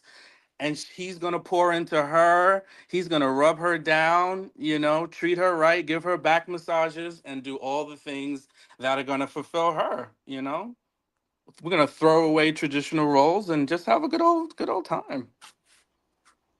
Where's our good deacon? Can we have our good deacon back, please? Sean. He said the ladies done pissed him off. He's not coming back anymore. Nah, he's good. Sean, he needs some sleep. That's all. Sean need a little sleep. He said, he ain't caping for y'all no more, because that's it. It's been a long week. Get that man some sleep. He'll be back up and running. I need Easton here right away, boy. Come and tell Sean. Now, I'll say this. I have been in retirement homes where I see people go on hospice, come off hospice, go on hospice, come back off of hospice, go back on hospice, come back off of hospice. I've seen some crazy things happen. And I've also been in this relationship that Sean has described where a man does better. And I've also been in a relationship where a man has not done anything better until I left the relationship, because what happens was I was the crutch. I was the support hose that was keeping him just afloat. So he just did enough. He had all the potential. He had all the wonderful things, the makings, the ideas of doing and stuff like that. But because I was a support system, he didn't have to do too much. So I would say it depends on the man. But at the end of the day, a lot of times that man is already putting in like motion. He's already in motion on making sure he survives, because he knows he has to survive with or without me. You know what I'm saying? So what scares me is that outlining to the person, I do better with a woman in my place and next to me. You know what I'm saying? Yeah, you should, because now you have another responsibility or whatever. You should do better because you're now, you want to do better for that person, because that's what love wants you to do. But I need you to be already doing better before I come along, so you can be great. You can be greater when I get there, because that's my job, is to make you greater than what you already are. So I need to see you doing your best already. So Sean, I'm not trying to put that struggle up. And he's like 40 some years old already. Nothing against it or whatever and stuff. I'm not going to say that miracles do not happen. People don't find you. Somebody done found me. You know what I'm saying? They love to tell me they took me off the streets and all, but they found me in a hopeless place. They found me in a hopeless place too. You know what I'm saying? It does happen. But I was secure in the space that I wasn't looking for a relationship. I was not actively looking for a relationship at the time. I was not doing anything but trying to better myself. So I just need him in that space to try to, and I said this last time, if he was in a space where he was out there just trying to better himself and not looking for a relationship, and Tay came along, that's a whole different story. But you're literally on the show that's actively looking for a relationship right now. I don't think that is the best spot. And you know it, Sean, that you wouldn't even get on this show if you were not in a spot that you feel comfortable with to go out and say, you know what, I should be actively dating. So it's just, that's that mindset. I think that is just for me with Cisco is just like you already have this mindset where any little thing that goes wrong, you're back in a sunken place. You're back hurt, you back defeated or whatever and stuff. I need you to be in a space where it's like, well, that's a no. I'm gonna go find the next yes. Let me move on. Let me move on. I did what I need to do. And I'm okay with him telling his truth. I'm okay with him being transparent. That's what he should be. But I need him to be okay with his truth not being accepted by everybody. Tay could be a great person, a wonderful lady and all this stuff like that, but it's just not his lady at the time. So it's more so his mindset, and it's nothing to do with his status right now for me. I think that's my biggest thing. I'm scared for the benediction, and we ain't even there yet. I'm scared. Gonna be listen, maybe Tay is gonna be his Coretta Scott King. You know, aren't there people requesting Coretta Scott Kings out there now? And we support them, right? You know, listen, Jonathan Majors had Megan Good. Megan Good was paying that man's bills, you know, till he got up on his feet until his next project. And look at him now. Look at them now, and she's ready to have that man's baby. Project on the low though, but okay. You know, he's got some money at least coming in. It's all I'm saying is it's possible, you know? It can be possible. Well, then we got Tia Mara on the other side too, Sean. Remember that one. Now she's graduated. Tia Mara, you know, she was doing the same thing. Now she graduated from a divorce and trying to go back. But yeah, so I mean, listen, it can really go either way. And I am, you know, serious about that. It could not work. And no, of course, I'm not crazy. I would not do it. No. But hey, if a fine woman comes across me in a state and says, "Hey, listen, Shawn, I see your potential. You know, I want to wrap you around, you know, these arms." And you know, I wouldn't say no. I'm not going to send her off. So that's all I'm saying. He was transparent. It's not like he's lying or he's pretending to be somebody. Who hurt me? I don't need. How does that even a response? See, now you're gonna make me troll further. How if I'm being optimistic about someone's potential love affair? Why would somebody have to hurt me? I'm being optimistic. You guys just throw these phrases out. It trips me out. No one hurt me. I'm rooting for love. As much as I may be slightly trolling, I am true. I said it from the beginning. Me and Seaway, you know, unfortunately she's not here. I mean, I don't think she shares 100% of the sentiments I shared. However, I want to root for them. We need somebody to root for. And I haven't found one person yet to really root for. So I am low-key rooting for them. Now, some of this other stuff, of course, I know. He's got a lot of work to do, and his mindset is, you know, it's not ideal. But I want to root for them. And if Tay likes it, I love it. I'm tired of standing in people's way. I don't want to fight people and give people unnecessary advice like Ashley and Tyler and Love is Blind. You know, we spend a lot of energy fussing and tussling with these people, and they do what they want to do. So I want to root for them. So just let me root for them. That's right, Shawn. Show grace where it's needed. And you see, as the Bible says, as sin abounds, so does grace. So I love that perspective as well. Yeah, ladies, this is your king. Anyway, listen. So let's move it to the next one. Let's move it to it. So before I do, shout out to Ari. I appreciate you as well. Thank you very much. Love, peace for that as well. High vibe with the 5 memberships as well. We appreciate you when you guys are sharing these things and letting others be blessed. It said it's better to give than it is to receive.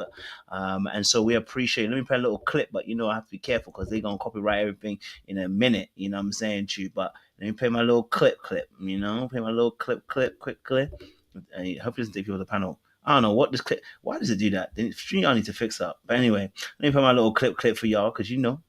Is a U.S. the new king?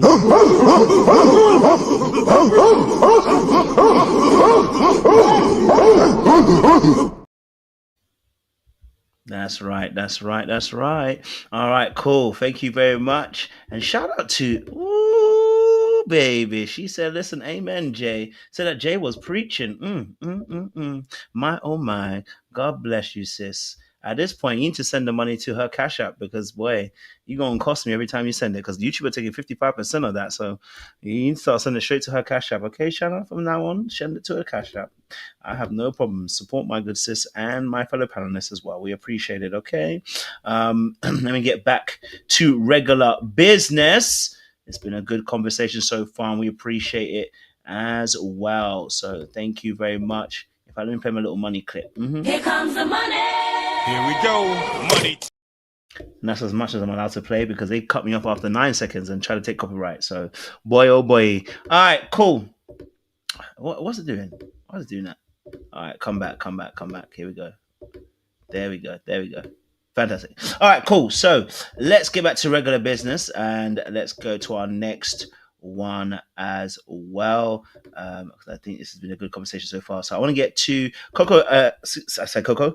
Cisco and obviously Shanice. Body everywhere. I mean, her body was looking tight. I cannot lie, blood. Yeah, but I'm just gonna be honest with you. If a girl took me on a date like that, yeah, I already know we definitely doing something tonight. You know what I'm saying too? Because you ain't gonna do all that and not think that I'm gonna not make some moves.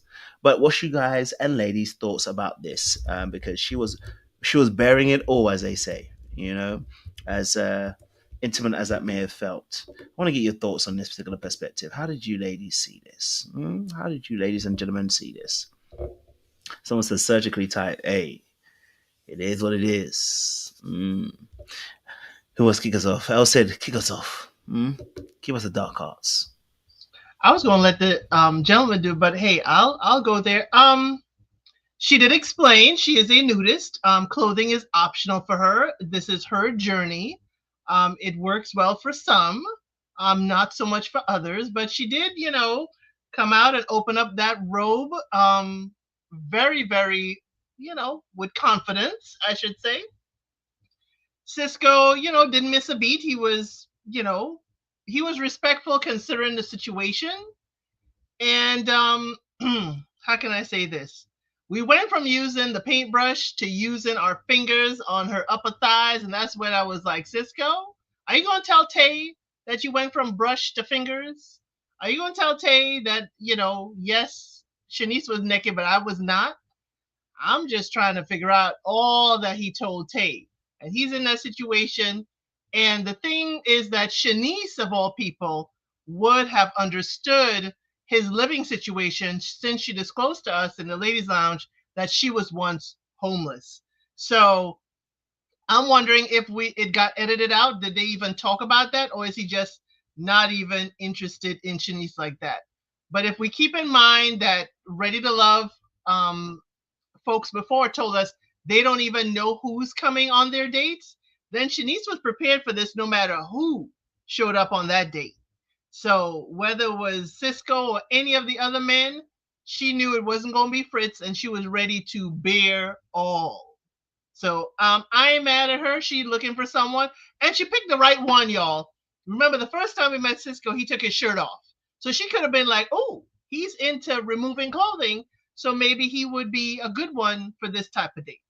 But it was very interesting, to say the least. It is not something definitely on a first date with someone to do. Not in my humble opinion, but hey, she is, as she said, she's on her own journey.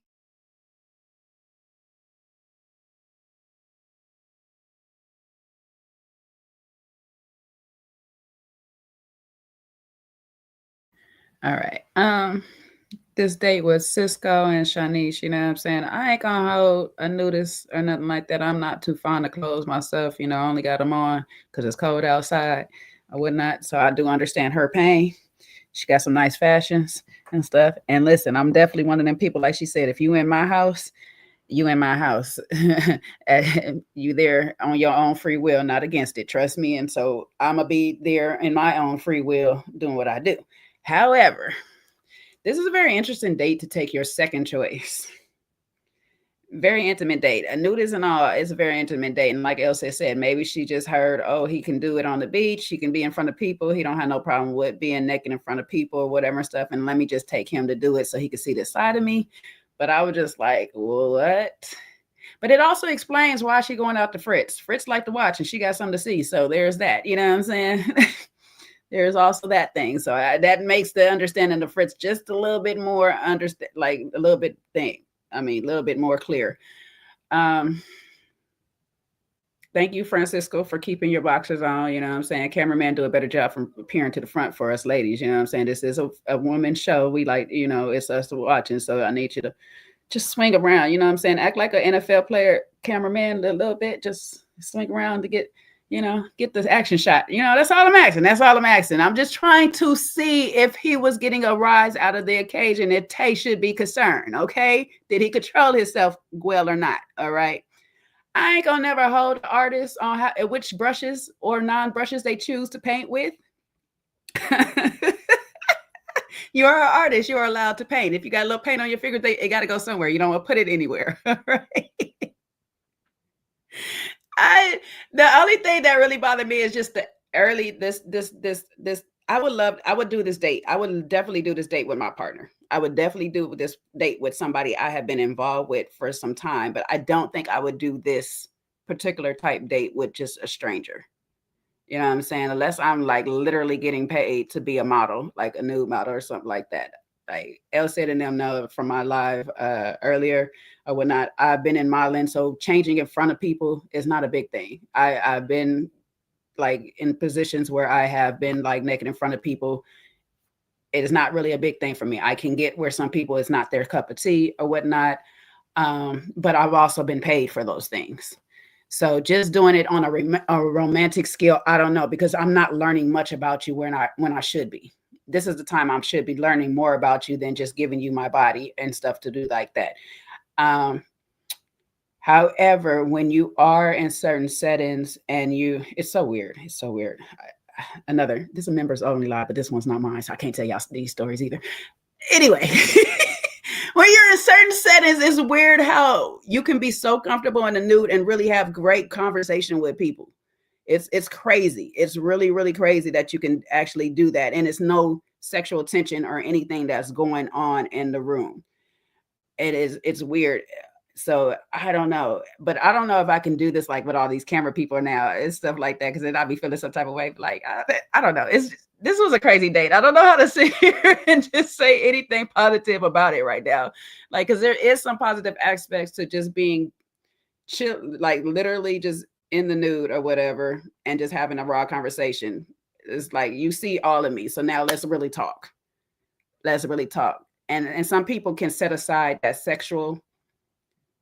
I don't know what you want to call it or say, whatever. It's not necessarily tension, but that just using like looking you objectively as a piece of sexual meat or something like this. Some people know how to set it aside. Francisco seemed like he was doing a pretty good job until he started writing his name on her, and I don't know how that's gonna go off with Tay. You know what I'm saying? You could have did a lot of pain, but writing your name and saying I'm marking my territory.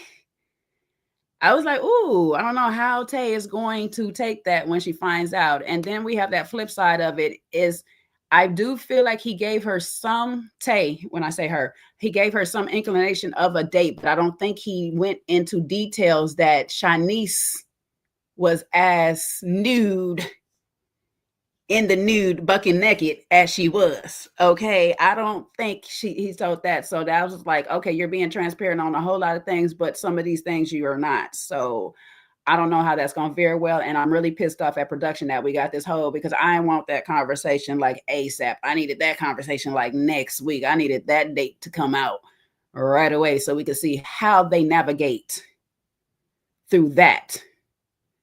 You know what I'm saying? Because there's a funny thing when people start being transparent with you early about some of their stuff, then they want to be transparent about everything. It start testing you, see what they can get away with or whatnot. So I just really would like to see that more so than this. Like, I don't know. But yeah. Okay, so let me begin by saying this. Okay. There is no world that you bring that situation to me and I don't do the necessary things, the things that are necessary to go in and close that deal. Because there are definitely going to be some ins and outs going on. It was the cat suit the lace cat suit that did it for me. Now, you're not just gonna wear it around me. I don't know what I need to do.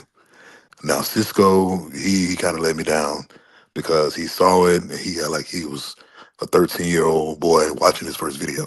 He just didn't seem like he's been there before. Brother, act like you've been there. Man up and act like you've been there before. She show you that you know what you need to do. You know you don't need to make any mistakes moving forward. Don't say nothing dumb. Don't say nothing stupid. Make sure you got your thoughts together. Think before you speak. Brother, you need to do everything you need to do to make sure that that's a smooth landing. But definitely, if your boy Black was in that situation, I just want to be real with you. You talk about transparency. I'm gonna be real with you. I would have done what was necessary to make sure that that deal was closed. Now she can be a nudist all she wants to. She can like to bear it all she wants to. We're both gonna bear it all. I'm telling you, it would not. That date would not have ended right there. I would have had to make a major decision. Do I want to move forward with Shanice, or do I want to tell Tay, you know what? It's been real. I'm out. That would have been a decision I would have to make right then and there. As soon as I saw that pink lace bodysuit, cat suit, oh my goodness. Ah, mm. Black, you would But help her wash it off. You'll help her wash listen, the paint off. listen. Wait, Keep it on. I don't care, but it's going down. I can tell you that much. what in the Mia Coopla? But like I Man, said, put your mama on the phone. Hey, hey, baby, I ain't never come home. hey, huh. Man, please. Somebody said I would have failed, bro. Please, you definitely don't know me. So I'm gonna let you have that. You definitely don't know me. But yeah, that right there, that was. Yeah, I just didn't like the way that Cisco handled it. I can tell nothing happened because he was so excited. He was jumping. You know, he was kind of shook by the whole thing. I was like, bro, don't do that. She's not showing you that for you to be, you know, a shaking little boy. She's showing you that to see what you're gonna do with it. If you're not gonna do nothing with it, then back up. If you're gonna do something with it, then do something with it. Writing your name on there, the areas he was painting too. It, it's a whole thing. So I'm gonna stop right there. Go ahead and let you guys go ahead and go because I can go with this all night. That whole scene to me was ready. That's the only word I saw. Ready.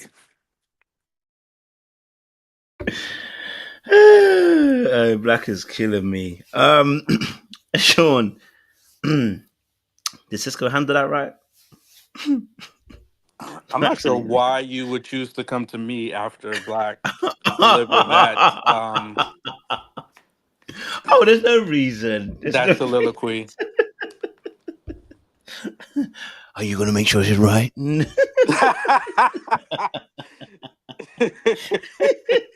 Hey, Black, You are unwell. You are unwell. I would have handled that. I was like, oh, okay. Yeah. I see why the ladies get excited. You know what I mean? You know? Even me. I was like, ooh. Yeah, I don't want to give them my, my late night sexy voice. I don't want to, I don't want to scare anyone. I don't want to scare the panties off any of the ladies in the audience. So I'll just you know, reserve that for when it's needed. But what I will say is I was a little shocked. I mean, I'm a relatively shy guy, like when it comes to things like that. Like if I'm on a one-on-one setting, definitely I'm much more comfortable. In a group setting like that, we're doing naked body paint. It's not my speed. I'm a little more reserved publicly, you know? So I don't think, you know, I think he made the right choice because, he just was in his shorts. So could I have done that? Maybe, but probably not. It's just not, it's really just not my thing. Unless we're, similar to what I think Jay said, if we're in a committed relationship, we're serious, then, might be something I would do. I think that Cisco was definitely more than excited to go down this road with Shanice. I'm not sure what her intentions were, you know. I don't know if she just wanted to play with him. I don't know if she just wanted to be a little flirtatious. She seems to be that way too, because she was feeding Fritz ice cream and kissing him all up in the mouth, on the last episode at the black party. So I can't really get a good gauge on her. And I think he did the best he could in the situation that he had. Now, if he really likes Tay, I think he should, if he didn't tell her everything, I think he should have at least let her know. They're very early on in their dating process, so I really don't think it's anything, it's not necessarily bad for him to like go out on this date with her, especially it wasn't his idea, it was Shanice's. But I do think he should have been a little bit more forthcoming with the details of what happened.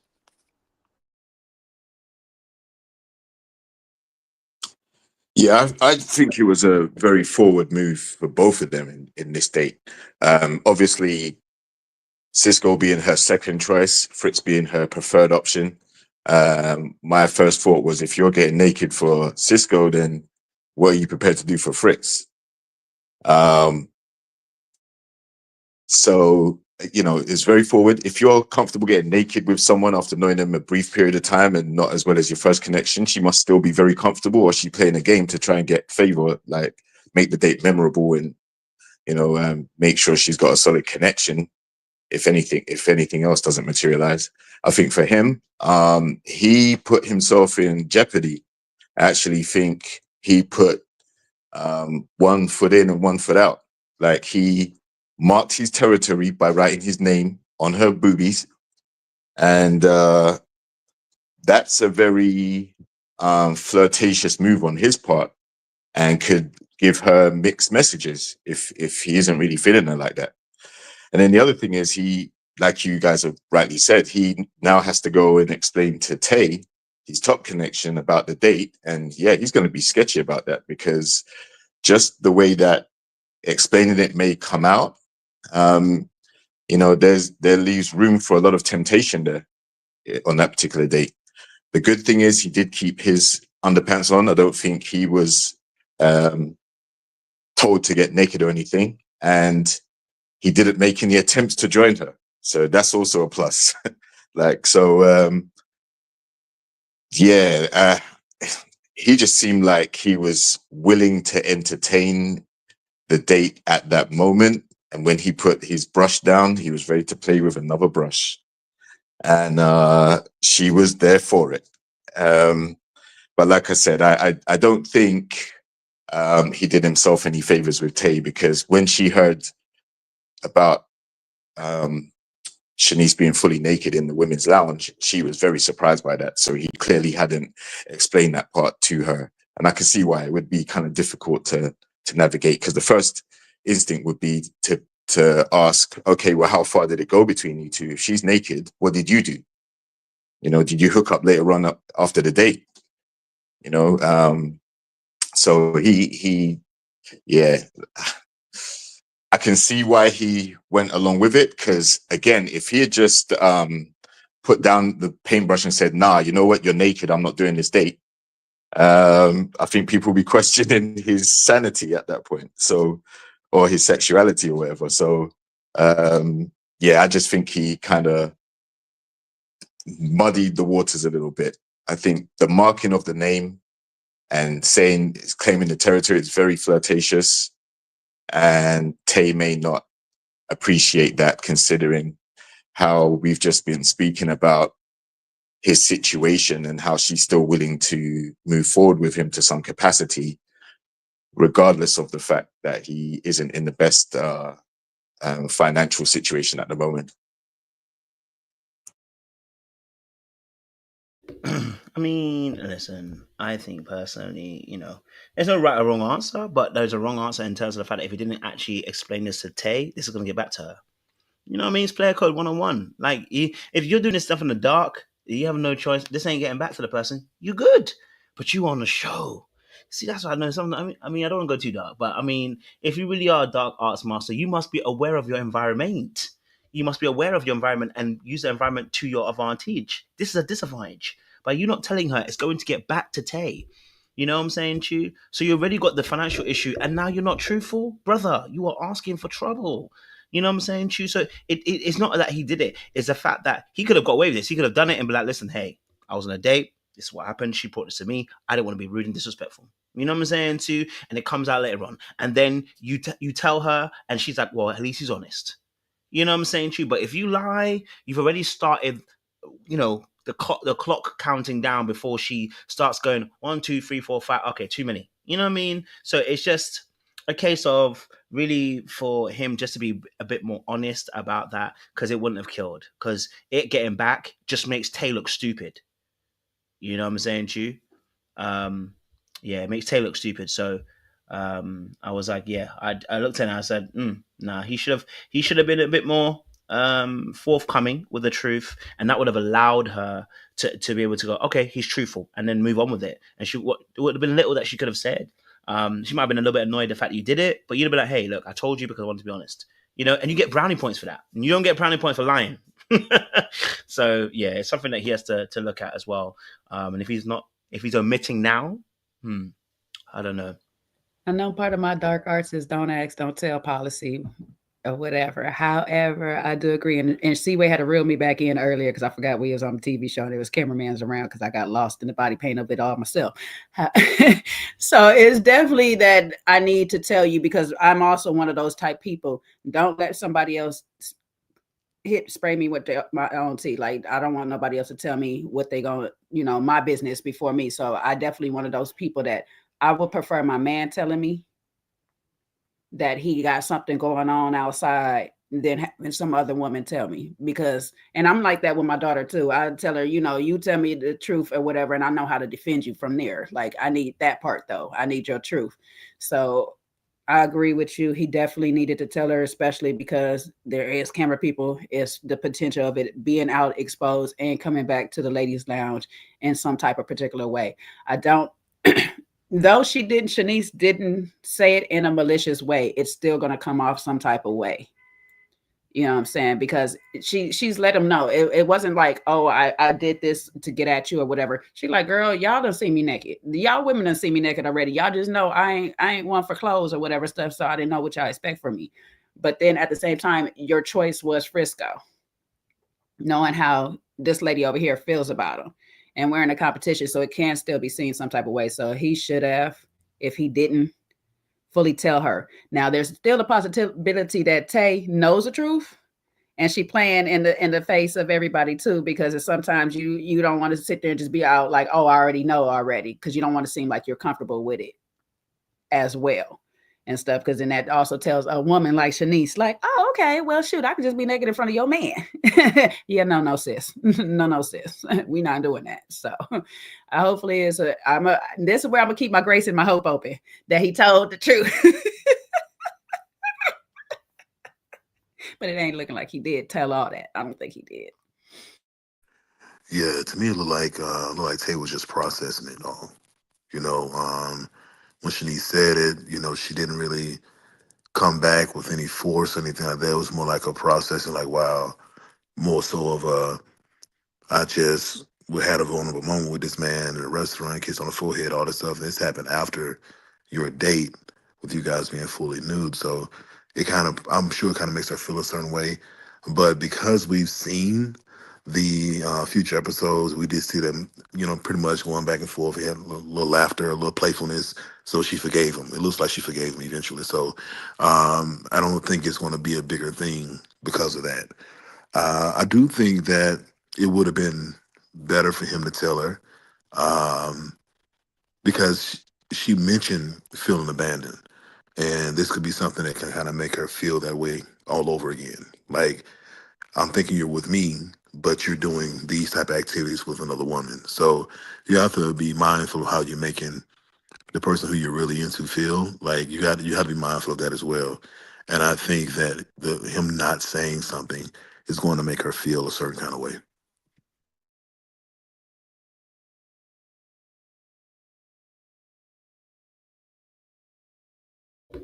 All right. Let me say this real quick. I'm reading some people in the chat saying this is him to stay on the date was disrespectful. Why? Because he's not in a relationship with nobody. He has no commitments to anybody. Let's see how that's disrespectful. They're in a process where they're able to date other people and do whatever and stuff.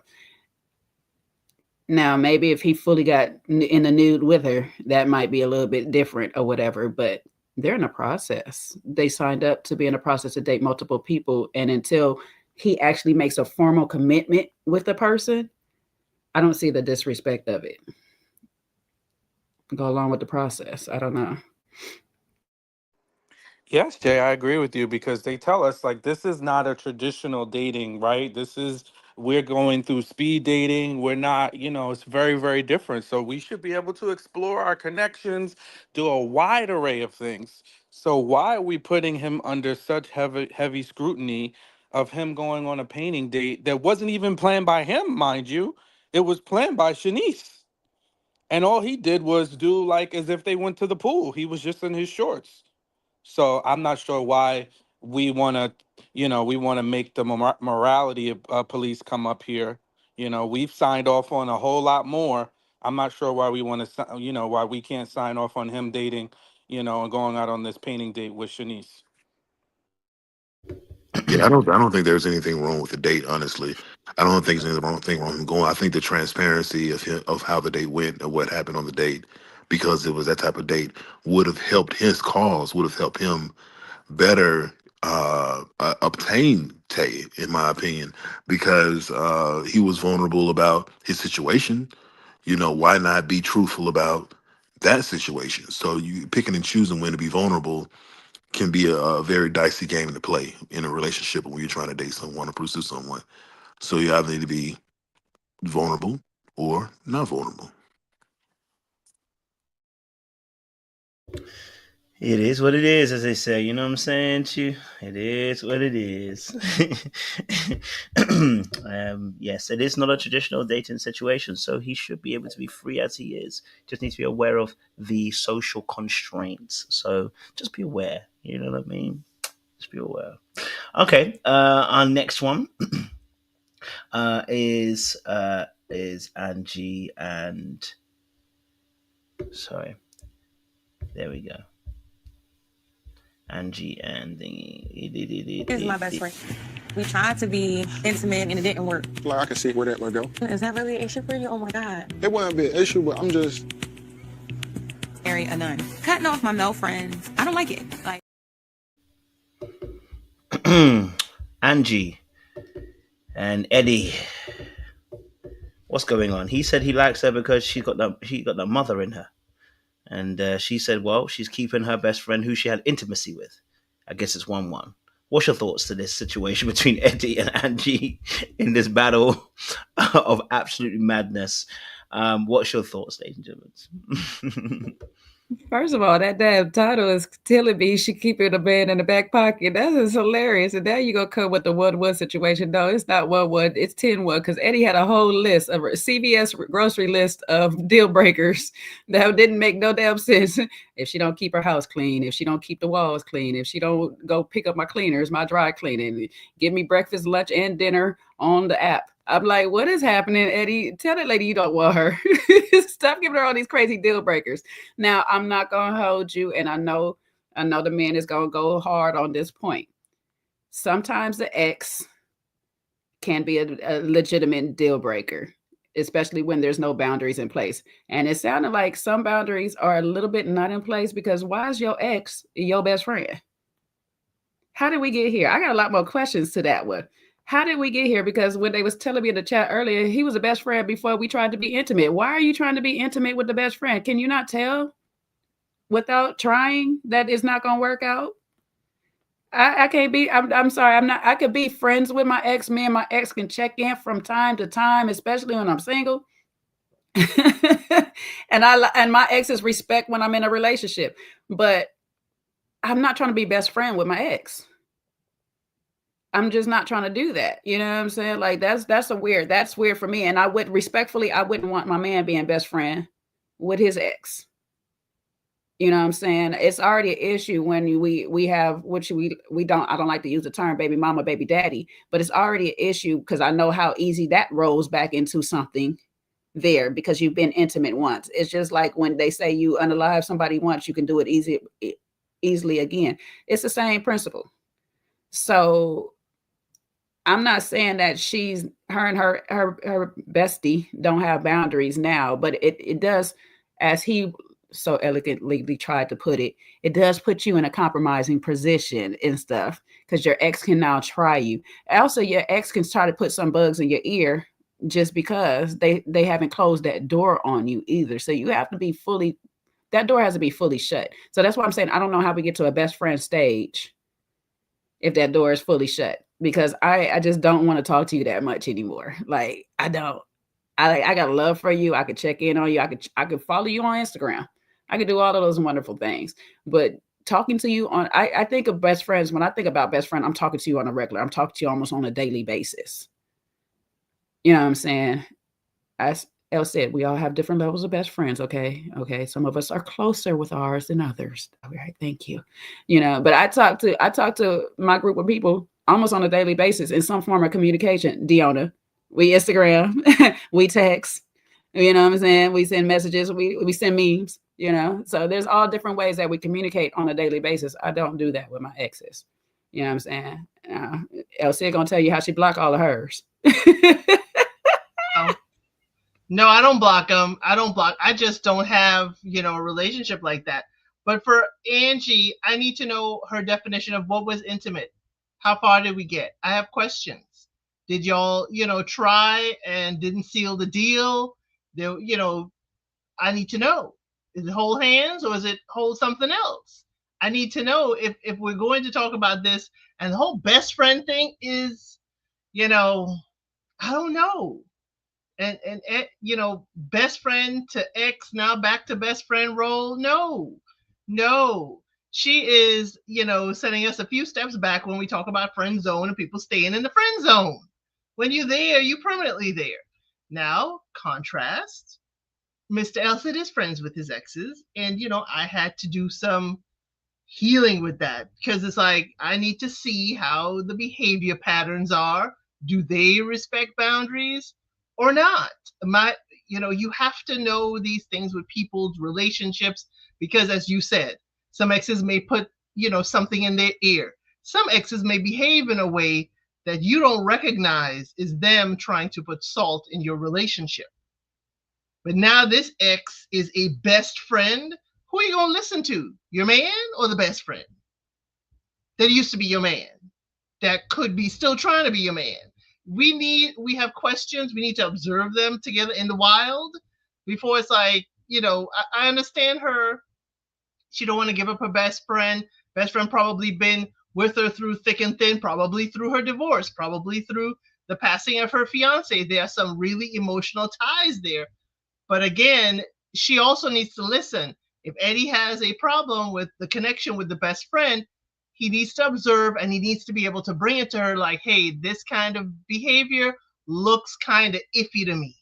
So they both need to kind of talk and listen to each other. But Eddie was trying to make himself undesirable. That's what I saw in my little dark arts thing. I don't want to tell you I don't want to date you, but I'm going to make myself in a way that you don't ever want to be seen with me. And that's what Eddie was giving me. Oh, I like cook, clean, make the bed, make sure my food is on the table by 6 o'clock. He was making himself into a man that she would not want. So I was clocking that. And, was that water or vodka? Because the lady said Eddie be drinking. And he said, but I ain't never been drunk. Is he just drinking just to get through all these dates? I wonder. I'll say this real quick, though, because there's one part of me, too, and it's not related. Clarify, it's not related to an ex, but my friends, I'm not, because it was almost to the point he's like, no male friends either and stuff like that. My friends has been there. My friends is confidential. Like we got a bond there that is not going nowhere. So I'm one of those firm believers that I'm not going to give up my friends for a relationship unless my friend is constantly intruding in my relationship and in my decision. But because I don't have friends that generally do that and they respect my relationships, I don't feel like I have to let go of my friends. You need to get to know my friends as well if you want to be with me or whatever. That's how I am. And so that part, I feel her on that part, but the ex being the friend it's too much. It's a bit too much. Okay. I'm going to say this a little more plainly than what Elsie did. Eddie was given the vibe of, look, I'm not into you. I'm not attracted to you. But if we were to be together, these are the things that I would need for you. because I'm with someone who is just not my speed. So he listed those things out there. If she said yeah to any of those things, he probably would have went through with it. To be honest with you, I think he would have dated her. But those are the things that she would need to do for him to feel like, okay, this is worth me dating you. I know it sounds bad, don't shoot the messenger, but that is what it was giving to me. Now, with the best friend situation, timing is everything. Timing is everything. When did this take place? How long ago did this take place? Was this like last year? Was this a few months ago? Honestly, I've been in this situation. You know, I have a best friend that I've had for over 35 years, and we crossed the line, and she's still my best friend to this day. But when we did what we did, we were in high school. You know, we were in high school. So there's plenty of opportunity if we both wanted to do something again that we could have done. But if it didn't happen then, it's not going to happen. Chances are very high it's not going to happen now. Definitely won't happen while I'm in a relationship. So the timing of everything, it really does matter. So getting more information on that is important. Now, I think Eddie was a little premature and immature when he stated that the best friend situation wouldn't work for him. He didn't give it the time. He didn't get to meet the best friend to see if the vibe was off, because a man can meet another man, check the vibe. Same way a woman can meet another woman and say, hey, babe, I want to let you know she wants you. Women can do that. Fellas, we will look at a situation and be like, you know what? She's cool. She don't want me. We just friends. But your woman can look at that other woman and tell if she wants you, not out of jealousy, not out of insecurity, but just simply because that's just a gift that women have. So take that, at least do that much before you say, no, I don't want him to talk, because it sounds insecure and it sounds controlling. So to me, I think Eddie was out of line in doing that. But again, his whole list of things that he wanted or were requiring, it was just too much. It didn't seem real. It didn't seem realistic. And I applaud Angie, but I also feel sorry, somewhat feel sorry for Angie, because she had to hear that and think that there are men out there who's going to require these type of things and with this ridiculous mindset. But I do applaud Angie because she realized the red flag and said immediately, this is not the one for me. This is not the relationship. This is not going to work between us. I applaud that, because more women need to do that. When you see the red flags, exit immediately. Don't let it fester. Don't think, okay, I'm gonna give him another chance. Let's try another date. The man told you what he's about. Believe him the first time and move on. That's it. Not on my watch. Not on my watch. What the hell are you talking about, Corey? What the heck Hey, are you talking? You hey, took the same thing that Sean took today? Oh, I know no, you're man, drinking the same drink. I'm keeping it Hey, 100. life is reality. Do not drink that same drink. Whatever's on the table, do not drink it. It's clearly poisoning the boys, and they don't lost their goddamn mind. I Okay, just think you need to broaden your horizons, Kojo. I think you're in a very I do. stuck mindset. So you need I to, do. You see, this perhaps. is why I don't drink. This is why I don't drink. Because you saw I end up at the bottom row. I resent that. I am Mhm. totally sober. I haven't had a Can you stitch of walk in a drink. straight line right now, Sean? I just need you to walk in a straight line right now, just to make sure. I can backflip and somersault through a straight line. You can even do that when you're sober. How the hell are you doing when you're drunk? That's how I know you're drunk. That's how I know you're drunk. That's Okay. how I know you're drunk. You will not bait me into cursing you out on your own channel, so. Because the disrespect is at an all-time high right now, so I'm gonna put myself on mute. Please. Right. Well, I don't drink, so I don't even have to play those games. No, I'm not sipping from the same juice. Now, JR. This You may not You partake got in right into that. alcohol, bro. okay, right. Moving on swiftly. So I think Eddie didn't do himself any favors. Losing Coley last week, which was his strongest connection. He let her go or whatever, and now he's in a situation where he doesn't have any connections from what I can see. So he didn't do himself any favors by making himself undesirable to Angie, because it's still a numbers game at this point. But he isn't feeling her, which is why he did it. So it's like a self-sabotage. He listed a lot of things that would be a turn off to a lot of women, especially at such an early stage. It seemed kind of controlling. You know, I want my meal on the table. I want my woman to blah blah blah blah blah blah blah. Not putting your best self forward and trying to create a positive image of what a relationship would look like with him. So I definitely see that he did that intentionally. He came off as not interested and not enthusiastic to be there either. Angie, she's got other connections. She's been giving out her number left, right, and center since the start. So she's cool. She's able to let him go quite easily and still have numbers in her favor.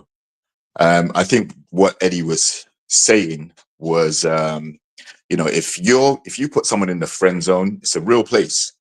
So if that person was able to navigate their way out, or you gave them a chance or whatever, and you took it to a relationship level, because that's what an ex is, regardless of how far you went intimacy wise or anything, she's claiming that that's her ex. So they must have dated at some point in some capacity, and had a relationship. So then if Eddie was able to stick around for another week, you know, the next episode, he'll be able to meet this ex, because it's bring your ex to the show week. So he would have been able to ask all the questions he needed if there were any concerns. But he jumped the gun a little bit and put all of his cards on the table. And like I said, it wasn't to paint himself in the best light. He actually put himself in a position where she was going to be turned off. And even when she said, check, please, you know, that's all I need to hear. Don't need to hear no more. He didn't seem pressed or bothered at all. So he was just there to, you know, just so he doesn't get fined. That's what it seemed like to me. Very disinterested in the actual connection with Angie. Hey, listen, I'm gonna be a nutty professor if I need to be. I mean, that's what they used to call me. But anyway, that's the other point.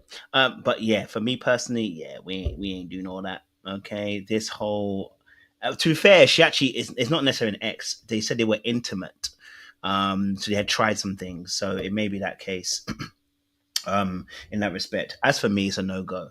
I have a no go policy of friends that you're with. If you've done something with, if you cross that line, you've crossed that line. It's done.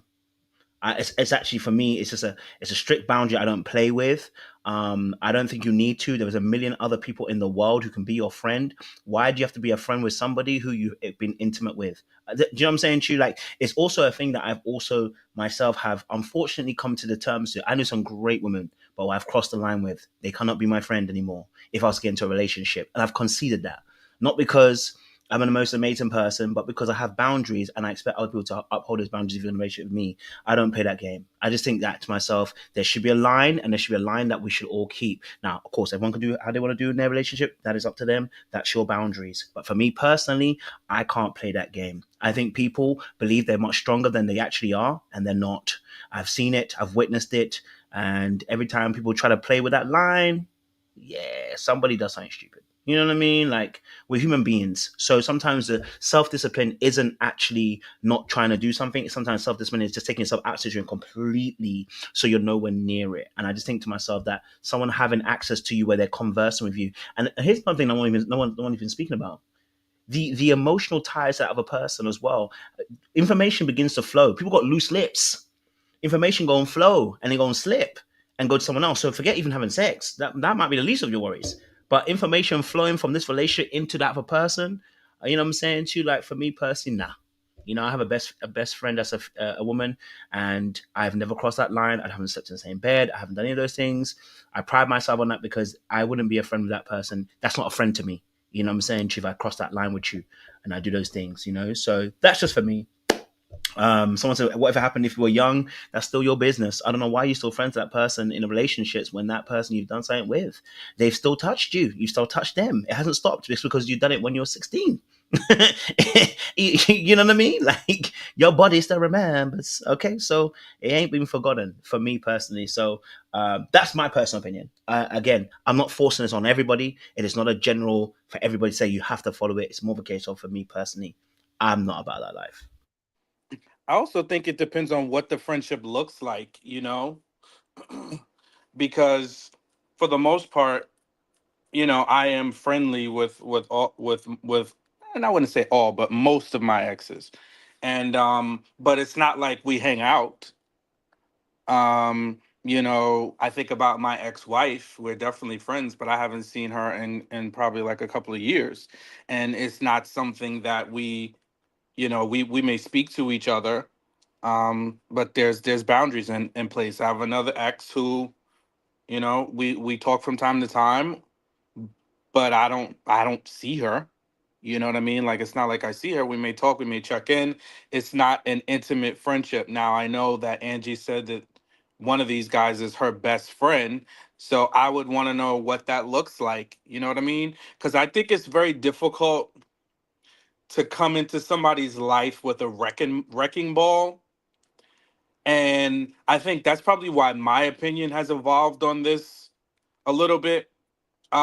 Is like, before I even just say no, you can't have this or you can't have that, I want to kind of see the situation first and see, and let's just come to terms before you just come into somebody's life with a wrecking ball and say what you can do or what you can't do.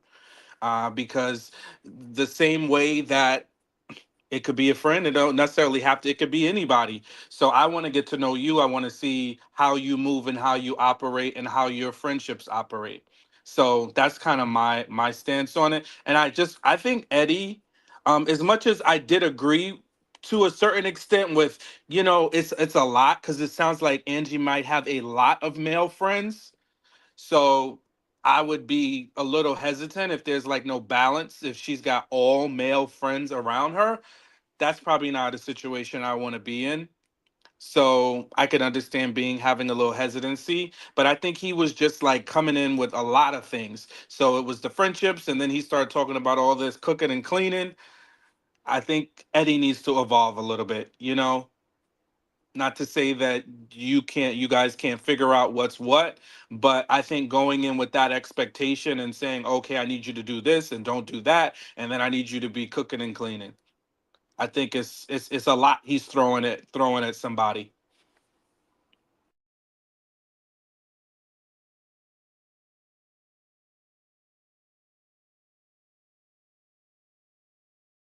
No other thoughts? No other thoughts to that situation? I thought there'd be more thoughts that you guys might have, or ladies might have on this. Can't return to bestie, isn't it? I I did. hear it. I hear it. I did see something in the comments that I'll go ahead and clear up. Okay, Because please. it was something that I had said about um, it being 35 years in the friendship, and that I said something about I don't think it would ever happen again, or it could happen again, or something like that. I don't think I said that, but I'll be very transparent. It does depend on a lot of different factors. In my particular situation, she's married. She has 2 kids. So we're still just best friends.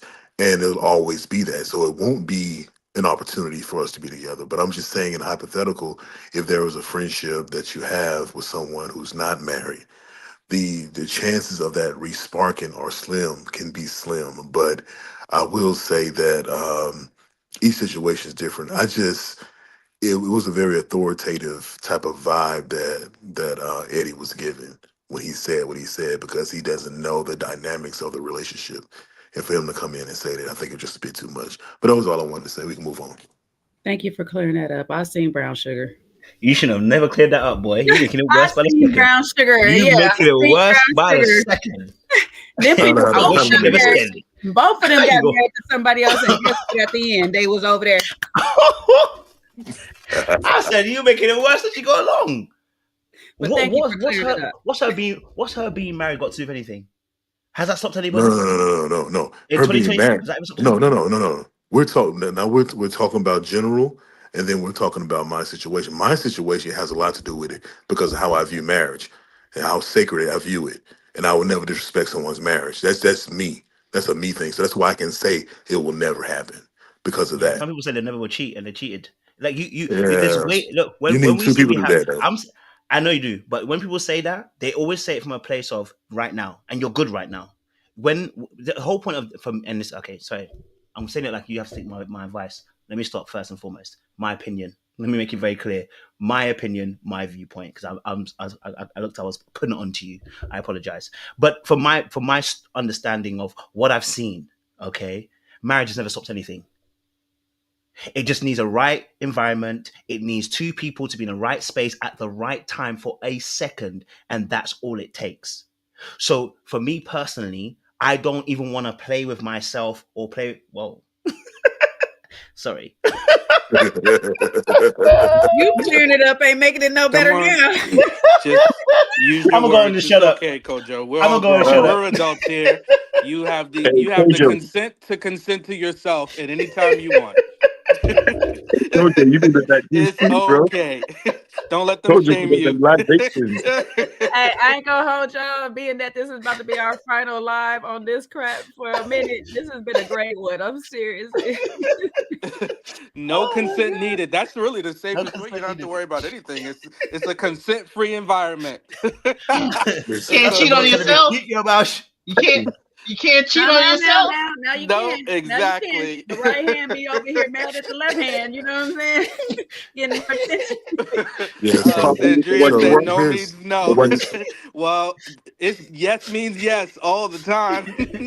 No means yes and yes means no. They all I was science in and the, it's a, roads oh damn. lead to yes. Like, yeah, Carmela, that's it. Pamela. I need Who to I'm Hey, gonna Coach, down, boy, down, boy. hey, Coach, I need you to say? look for the straight line, bro.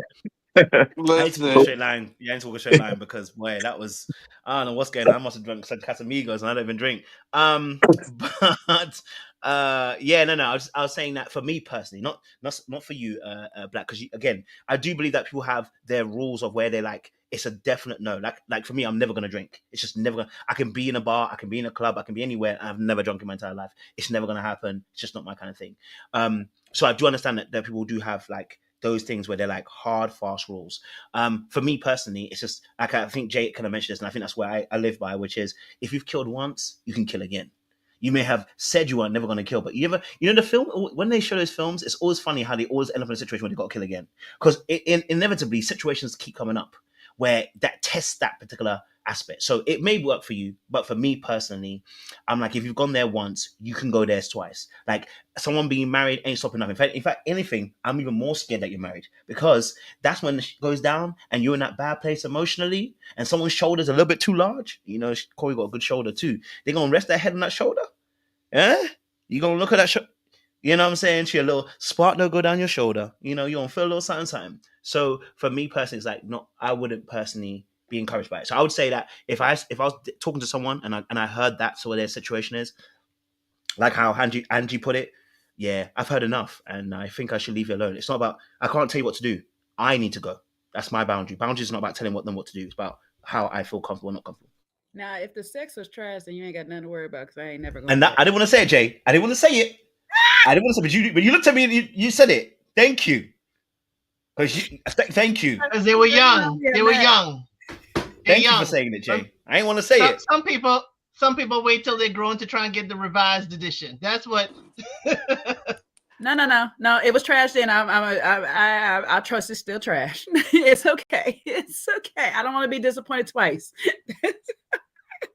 what I would say is that it's probably advisable for anybody that's, with somebody like Kojo or Kojo, just don't do it because, I had an ex, and for whatever reason, I had this one friend, and she just, unbeknownst to me, I didn't even know she didn't like her. She never told me. How I found out was she threw me a surprise birthday party and didn't invite the girl. And I didn't even realize it up front until my best friend, he was like, he had texted that friend and he was like, where are you? Are you on your way? And she was like, on my way to where? She was like, Sean's surprise birthday party. And I guess it was at that moment that I realized that she just didn't like her. Mind you, we never had anything. This friend was married. She was having her, having her first child, right around that time.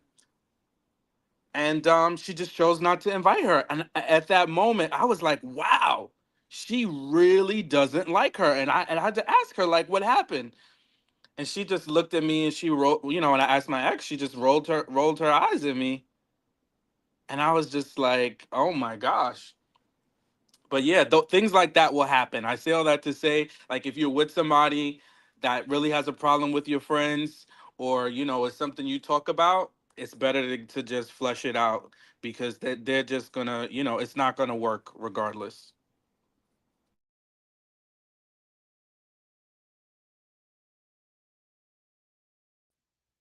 Not all friendships are built the same. Not all friendships are built the same, but I'm too much like Kojo. You can't change positions. You can't, and definitely not a best friend. All my positions. male, no, can't, not from ex to best friend. Nope. You're boring. Nope. Yes, very well. I will stay boring. That's fine. All my male best friends, I was raised with them, so yeah, I can't do that. Yep, I definitely hear you. The final one is obviously the lounge. I don't have a clip for that this time, guys, so I do apologize. The lounge. Want to get your thoughts on? Yeah. Did I miss it? We talked about Rose and her thing with Fritz. No, I didn't talk about it. Sorry. Thank you for reminding me. I did not talk about it. Sorry. Apologies. That is my fault. Thank you for reminding me. That is the one I actually missed. Rose, Hussein, and Fritz. I do apologize. You're right. Yep. Sorry about that. Let's talk about anxious attachment dating. Well, I'll say that. That's why I put it as well. But so her and Fritz. I do have a clip for that, I believe. So let me play the clip. I do apologize. Thank you for reminding me, Sean. Let me play the clip for you guys. Yeah. Leaving home at such a young age did break my heart. Just felt like abandonment. And I believe that the love is out there. It's just now's my time and I'm going to get it. I was in a foster home as well. Okay. Up until the age of like 10 or 11. So my parents. Obviously, Rose, Hussein, and we had obviously Fritz situation. Her Fritz situation, I do have a clip for that as well. I do put it. I played the wrong one, so let me play the clip. I know you want children. So if it just don't happen, is that a deal breaker? And today, you can get a surrogate. Nope. Carrying my child. I would adopt, if anything. Whew, that was a bit of a heavy one. She gave Fritz the kumbaya right there. I want to know your thoughts on this, because she was a little bit more heavier with Fritz on this. It can be a very touchy subject, so I do understand that as well. So I do want to give her that grace and that respect. But how did you guys see it with, and ladies, how did you see it with the Rose and the Fritz situation in terms of the interaction that they had? She said they were definitely not compatible. He said he wanted adoption. He was happy with surrogacy. She said she wanted adoption. She then said, obviously, she can't believe that he actually said surrogacy like it was a disease. But I want to know what you ladies and guys' thoughts are on this particular aspect. How do you see it? All right, first, let me give a little apologies to some of the people in chat. I see why y'all said no to my thing on DEONNA with DEONNA giving some advice from Rose, but there's still some room with Rose where she does the great things, where she falls back into a place. And that particular moment with Fritz right there, it was like, girl, chill out, because you cut that man off and you didn't let him land. You don't know where he was going with the thoughts or whatever. He might even circle back to the adoption thing, but this whole I can't have somebody else carrying my baby, but you're willing to adopt, which is really puzzling to me. And I know we went back and forth earlier in the day about it. Me, El Cid, and Seaway, we went back and forth about it, but it didn't make all sense. I've come to some conclusion a little bit of how you don't want somebody carrying your egg and this, that, because they can't get attached. But the thing is, if I am paying somebody to do this job, this is generally a job that they've been doing. I'm going to vet that person to make sure that this is a person that has been doing this for a while, they can get away. They can just detach themselves from the whole situation. So it's, to me, it's the same thing. If I'm adopting a child, I'm getting somebody else's child that they bonded with. They already have some type of bond. Now they might have felt some type of way or whatever why they gave up the child in the first place, but there was a bond created nonetheless. It's still somebody else's child. Somebody else, I mean, well, it's totally somebody else's child. It's not even mine at this point right now. So it's like, sis, you got a baby already. So that's very unselfish for you to come at Fritz that way and deny him having his own actual DNA put into a child that way. You know what I'm saying? You know the experience of having a baby, carrying a baby, and doing all this with your own DNA. Why would you deny him that? And that, I agree with Fritz on that. That was very selfish of her. You know what I'm saying? But you are willing to adopt. It's crazy to me. That just, it was another one of these setups. Is kind of like with Eddie and Angie. If you don't want the man, just say you don't want the man. Stop making up some things and reasons why you don't want to be with him. You know what I'm saying? And here we go with another trauma bond between her and Hussein on the adoption and being abandoned and stuff. Like I said in the beginning of the slide, there's a lot of abandonment issues going on in the beginning. Now, do I agree with them and their stance on adoption? Yes, because they were children that was in foster care. So I can kind of get where they're going with it. But she didn't get that same energy. She allowed him to talk. And I guess it's because he already has his own child. He would sit there and say, yes, I want adoption. But imagine if Hussein didn't have his own child. I think he would have the same feelings and sentiments that Fritz had. And at the same time, is because most people are going to want their own DNA, regardless if who's carrying it. Most people are going to want their own DNA in their child, because I get a jump start on if something happens to my child. Guess who they can come to first? Me. I don't have to look for nobody to match anything with, because I'm already a match. So logically in my head, that would make more sense. Helping other children out in the world that is less fortunate, that's fine and all great when all other possibilities have been expired. So that's where I was just like, she lost me, totally lost me on all of that. Yeah, it was refreshing to see the gentleman very open to different ways of having a child and bringing a child into the world. I applaud Rose for being open about it, letting, both of them know, hey, there may be challenges, but this is the way I wish to navigate those challenges. It just seemed very rigid thinking. And, though I can understand what she's saying, I don't agree with it necessarily. Because if this is, with Fritz, he wants to have a child of his DNA with her, or the contributing DNA of someone else, he is certainly open to that. He's like, okay, he didn't shut it down and say, oh, you can't have my kids, I can't be with you. He's like, how about this other option? But she closed the door, she slammed it, locked it, and he was like cold on the outside. She wants them to compromise. And when Fritz is asking her to compromise, it's a no. So it tells me she doesn't like this man. Because I'm sure, based on what we've seen, if Hussein had said, hey, how about surrogacy? She might have had a softer no. If it still is a no, it'll be a softer tone. But she was just like, Fritz. But I wonder if she's thinking if one of the other poly ladies is the one going to be bearing the child and she going to be helping take care of the child. I'm wondering, Rose, what is in your head? Is it the whole poly thing or what? But I saw a whole lot more about Rose, and we saw a little bit about Rose in the previews. That scares me even further. So I'm like, Rose, we, as I said before, we are seeing your thorns, and we are getting scratched. And I really don't like it. It's an inflexibility where she could still say, you know what, we could research it further. We could talk about it further. I'm not totally sold on it, but let's discuss when we get to that bridge. That's all. A gentle no. Yeah. For me, I can't say that she was being selfish. I won't go. I can't go that far to say that. The reason why I say it is because it's her body. She has to weigh in on those decisions. So I get it. I respect it. But what I didn't appreciate was how she came at Fritz, as if he was wrong for having an opinion that was different from hers. it wasn't so much that she just didn't agree. She looked at him or treated him like he was wrong. And that's the part where that I wasn't really feeling when it came to that interaction. I think Fritz provided olive branch for compromise. And I think sometimes we have to take that step back and say, okay, they tried to compromise. Even if it's not something that I'm willing to go along with, the effort was there to compromise. Um, so I understand she's going through a lot. And I can understand why it's a sensitive topic for her because she's tried many times and she's had those miscarriages. And it's a lot of weight to carry.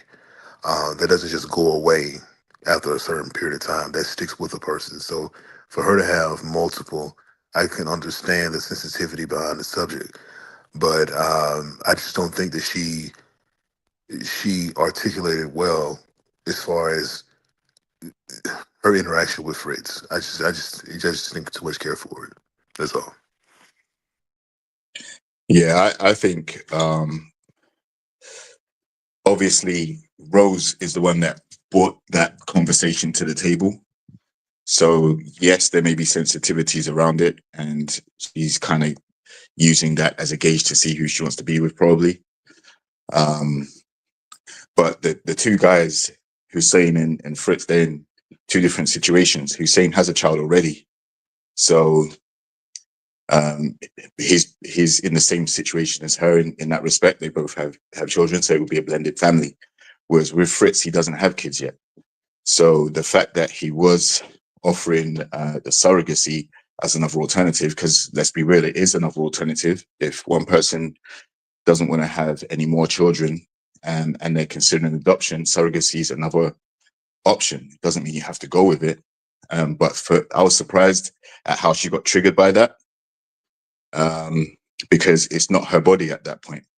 You know, someone else that will be carrying the child, not her. So she wouldn't have to go, her body wouldn't have to go through that trauma, or she wouldn't have to relive that herself. So, yeah, I think she was very heavy-handed with Fritz. I don't think she likes him. I think it was a way to exclude him from her process, and get him out of there. Probably more to do with the poly thing as well, that still keeps resonating in the women's lounge. And Fritz, I think, was kind of taken aback by her abruptness to shut that down. So what I took from that is she's expecting compromise, but not willing to compromise herself.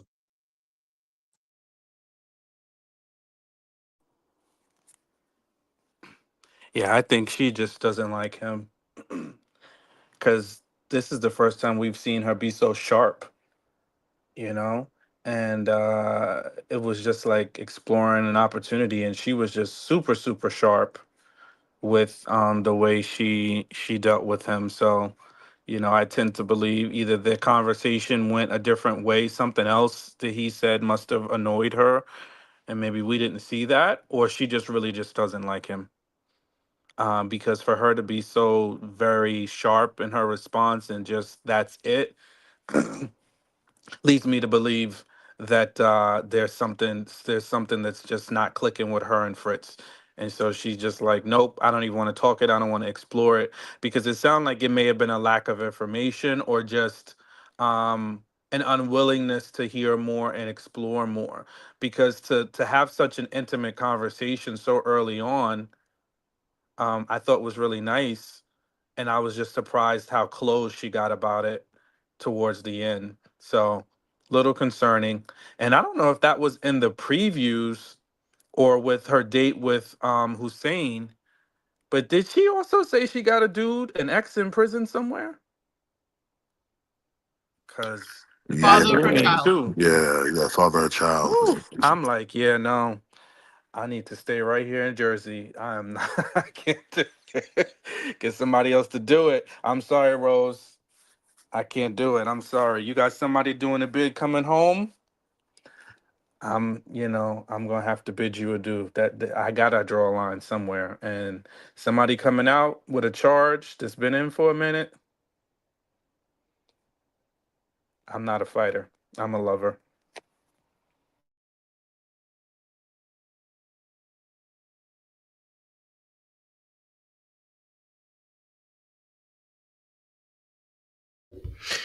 Definitely hear that.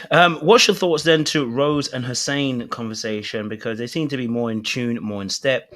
They had a real conversation about their childhood traumas, I guess, in that space. Yeah. Leaving home at such a young age did break my heart. Just felt like abandonment. And I believe that the love is out there. It's just now's my time and I'm going to get it. I was in a foster home as well, Okay. up until the age of like 10 or 11. So my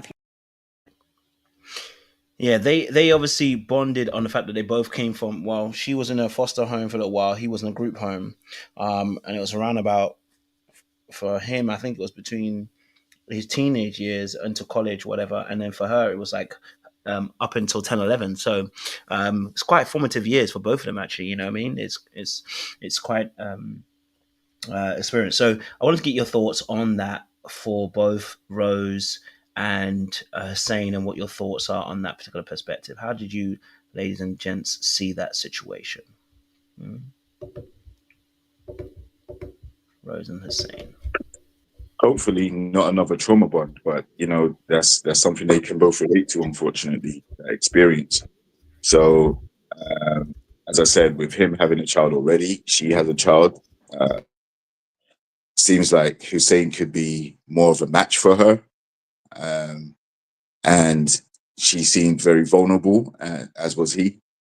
So yeah, I don't think it's an ideal situation, you know, where you're relying on each other to fill the void, like we've discussed already tonight. That's not necessarily a good situation, but at the same time, they do have commonality. So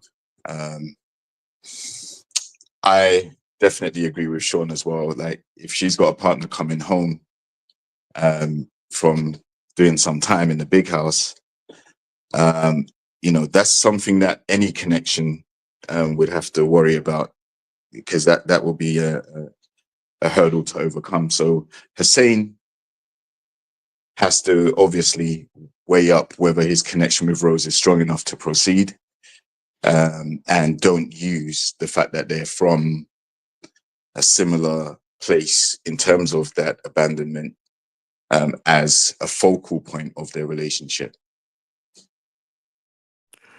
You know what?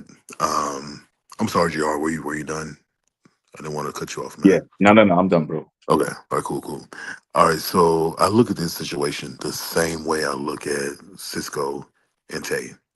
I think there are key needs that a person has to have and develop strong when it comes to sustaining a relationship.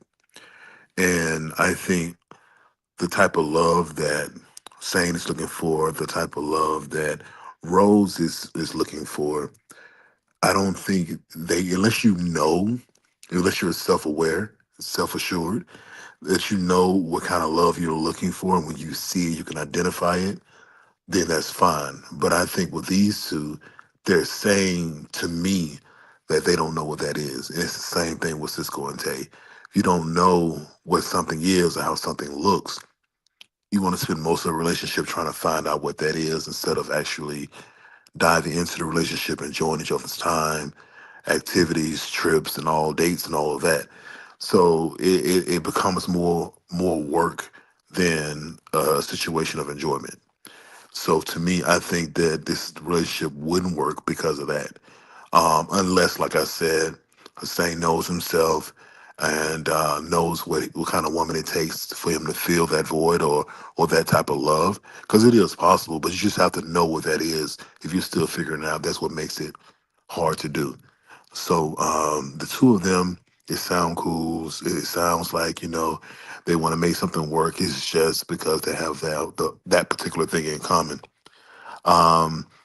Hussein, to me, I gotta be honest with you, he seems a bit boring, on the boring side. And women need excitement.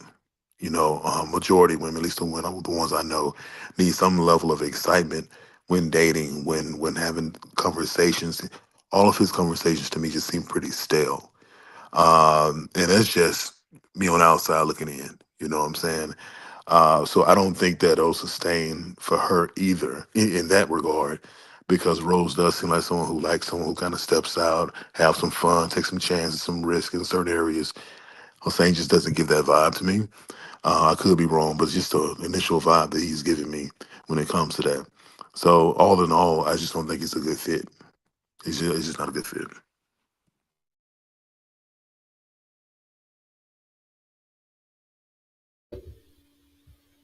Mm-hmm. Who's next? Well, I think she liked him, you know. She definitely seemed to have a better, interaction with Hussein. They seem to be more aligned, and they seem to be definitely on the same page about children and things like that and adoption. So I did like that. I mean, I'm not sure why she kept needing to tell both of them, we gonna try the natural way first though, we gonna give it a try. I mean, I'm not sure why she kept feeling the need to put that out there. But listen, it's a very transparent conversation she was having, so kudos to her for really leading with that and kind of talking about some of the challenges that she has, because it's real, and it's stuff that people can relate to. So I do think that was good, but I started to see a different side of Rose, and now it's making sense to me when she said that every single one of her relationships, there was some infidelity there, and I'm starting to understand a little bit of that, why. Some of her background, probably her judgment, relationships she's accepted, and things like that. So, hey, I wish her well. I hope she starts to unpack some of these things as she goes on this love journey. But I think there's some opportunities for her, because even if you don't like somebody, it's nothing wrong with having a conversation, nothing wrong with being open. And just the same way that she was with Hussein, she could have done that with Fritz too.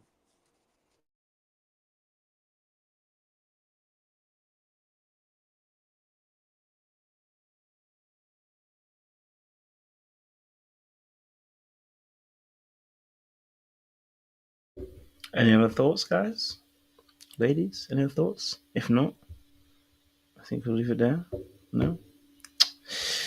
Oh yeah, Okay.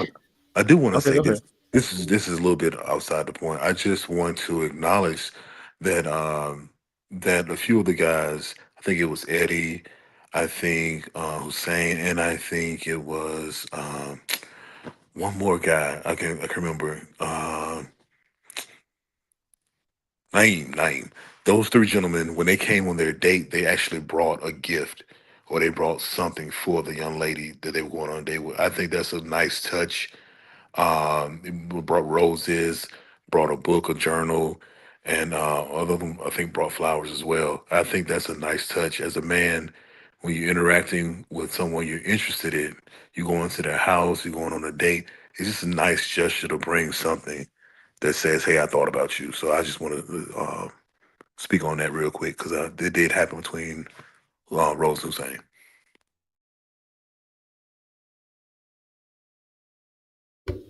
I appreciate that. Thank you very much, Corey.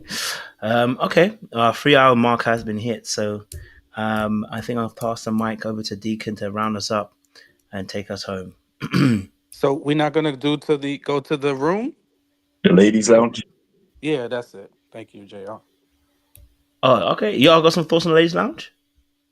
I didn't know if you had some thoughts. If you got some Yeah, thoughts, they I'd got a little definitely hear it. persnickety in there. No, I thought that was. Okay, hey, y'all got some thoughts on the. I don't mind going if you got some thoughts on the round. Okay, let me, just like a little marker. The lounge experience. Okay, just so that when I'm editing the videos, I know where to put it. Okay, go for it. Sorry, I didn't. I forgot about the lounge aspect, so I do apologize. Yes, the lounge aspects. Jojo's ready to wrap this up and get the hell on. He said, "Wrap this up." God dang it. Yeah, I mean, I think we got to see some folks' colors here again. I think Sahara had an axe to grind with Fritz, but listen, I'm not mad at Sahara at all, because Fritz showed out, and all his undoing is causing his own undoing. you know. So as much as I think Cam shouldn't have been taking stuff out of the vault, you know, the men's lounge and the vault, like Tommy said, like we all know, and bring it right back to Sahara, I think that it was well within his rights to get Fritz, you know, to get Fritz to just, you know, relax on all the backbiting and trying to get rid of Sahara. Then we saw DEONNA pipe in because she was getting a little snippy. So we saw her go off a little. And then Shanice was windmilling. I forget who she was windmilling for. But Fritz. Yeah, oh yeah. yeah, she was windmilling for Fritz. So yeah, I found it to be very interesting. And then at the elimination, Sahara, well, Cam was the self-confessed that he's going to be the one to reel her in and handle her. Well, he wasn't showing that he could do that effectively. Yeah, like, so I think the irony of all of this is last week we had Fritz campaigning to get Sahara out, as far as most people are concerned. This time you got Sahara doing the same thing in the ladies' lounge, which I predicted would happen. But to my surprise, you got two ladies kind of calling her out for it. One of them even saying, listen, Sahara, you're only here for games. All right? You ain't even here for a serious relationship. So the way that the energy was given towards Fritz, they felt she was doing too much and probably exaggerating or adding 2 on 10. And they called her out for it. Ladies' Lounge seems like it could be getting hostile because as the connections wind down and you're sending home somebody's top connection, you know, they're trying to defend it. I'm not mad at it. But I think it's just the irony. The men's lounge, I called out Cam for being a snake last week, for going back and telling Sahara in the first place as much as he did. He didn't need to do all of that. And it will be interesting to see once Fritz eliminated, or Eddie, but because Eddie, like I said, he doesn't have connections anymore. But with Fritz, he has at least 2 supporters in there. So it'll be interesting to see how the other ladies react once Sahara sends him home. It's interesting word choice you use, Life of Reality, to say that call her out on the truth, because that was what she said was the truth. Now her tone and delivery might be one thing, but she wasn't lying about anything she said about Fritz. That was her experience with Fritz, and he did say that he was there for games. So it was not really a calling out on anything on that part. Go ahead, what you was gonna say? No, I was going to say I agree that she was talking about her experience. The problem is the other ladies were telling her, listen, you don't speak for us. We have our own different experiences with him too. So the way you're going hard at him, they didn't appreciate that. So yeah, it was more the tone and the verbiage rather than it not being her experience of him. Yeah, they don't have to appreciate it though. That's her experience. They have to respect it. You know what I'm saying? And that's the thing. Everybody's there sharing their experience with these men, and it has to be respected. Now, you may have a more pleasant and delightful experience with somebody, but it doesn't take away the fact that I didn't. And so respectfully, these ladies needed to just sit there and listen instead of you having Shanice talking about you lying. I don't know why you lying and stuff. Why is she lying? 2 things can happen at the same time. I don't like that man, and I could be telling the truth. Guess why? Because that man said it out his mouth. Guess what? It's on camera too. We all seen it now. So Shanice, you owe that lady an apology. DEONNA, I don't know why you was even in it. If that's not even your connection, sweetie, you now let's because you know how Eden didn't like to play with us, and she was talking about her connection at that time. Maybe that's why DEONNA jumped in and edited and want to just switch some stuff around. I have no clue. They like to play with us like that. But DEONNA, you was being a little messy box up in that thing too. And Rose, ma'am, I wasn't too fond of Rose jumping in it either, even though she was on Sahara's side a little bit. But you would just shut that man down because he don't agree with your way of bringing in a child into the world. That was just crazy. Sahara had a legitimate experience with that man. Like she said, he texted her the night before, "Hey, big head, I'm back in your good graces." You know what I'm saying? But you were yelping her all the other time. So it's like you played that little game, and you did that game with Rocky too. You want the vote, sir. You are here to play. So she's not lying on any of that stuff. And y'all just need to listen to experience. We've seen this time and time again in the past seasons where the contestants sit there and share their experience. And somebody always got to say, well, I didn't experience that person. Of course, because people present differently with different people. But you sit there, you listen to it, you take it all in. And I'm going to give y'all the best example of it is a time where Phil, whatever that girl name was, running down the alley and all that stuff. And what's his connection end up being? Like Life of Reality? Shallow, feeling shallow. Shiloh, and what was his connection name that he ended up connected with at the end? I can't remember. Wherever the point is, the connection, she sat there and she just listened to it. She heard Shiloh out. She just listened. Sydney just sat there and listened to it. She was just like, well, I'm going to have a conversation with him myself. And sometimes you just got to do that. That's it. You know what I'm saying? You just sit there and listen to a person because some people just be genuinely hating and some people actually had that experience. And do you just go ahead and have that person, you just talk to that person? And is this how you showing up with other people? Well, let me tell you this, how they showing up. I do agree with you though. Cam need to stop telling her so much and sharing so much because here we are. But he didn't have to share too much with her when it came about Fritz. Fritz was doing that on his own. All these ladies need to calm down. Fight for your person. I'm not mad. Fight for your person. Do that. But some of y'all was just doing too much. So I agree. Some of y'all was just doing way too freaking much in that lounge. And this is probably why we all hold now, because y'all done got something going on and we can't watch the rest of the show. So now I'm ready to go blow to blow with some people up in the day. I want to get this season over with. I think I saw it a little bit different. I know the ladies were scrapping, but I think the way maybe it was edited, I saw it as the ladies were like, is that hearsay from Cam? Is that information you're bringing from the men's lounge? Or was that a direct experience with Fritz, what she was talking about? So at the beginning, I was like, when she was talking, Fritz doing all kinds of stuff, kind of like trying to get rid of people. It was kind of like, whoa, whoa, whoa, whoa, whoa. Was that your direct experience? But when she said, he told me that himself when we went on a date, I felt, shout out to David, it brought the strength down in the room. And the lady's like, okay, he told you that directly. I don't like how you presenting it, but they could kind of like understand she had that experience with him. I don't know why, they keeping Fritz around. Maybe Shanice is his saving grace. But if they all have a problem with polycuriosity, then they should just tell him, hey, this is it. Thank you very much for your time. But, we do need the numbers and just, send him upriver if you want to, and then bring us some curveball, the new people. This is what, I wish the mid-season, if they were going to do one, we get the new people, at least one date with them, and then, send us on our way till summer. But yes, I love Sahara and the poly of it all, the polyester of it all. Her delivery is a mite, how can I say it, assertive. It's a mite out there.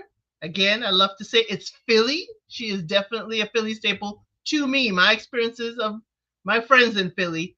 And she's just like, straight, no chaser. I'm going to tell it to you like it is, because this has been my experience with that man. So I appreciate her standing her ground and saying, this is what I saw. These are the problems I saw with him. And either y'all take it or leave it, but this is what I'm going to say in this vault.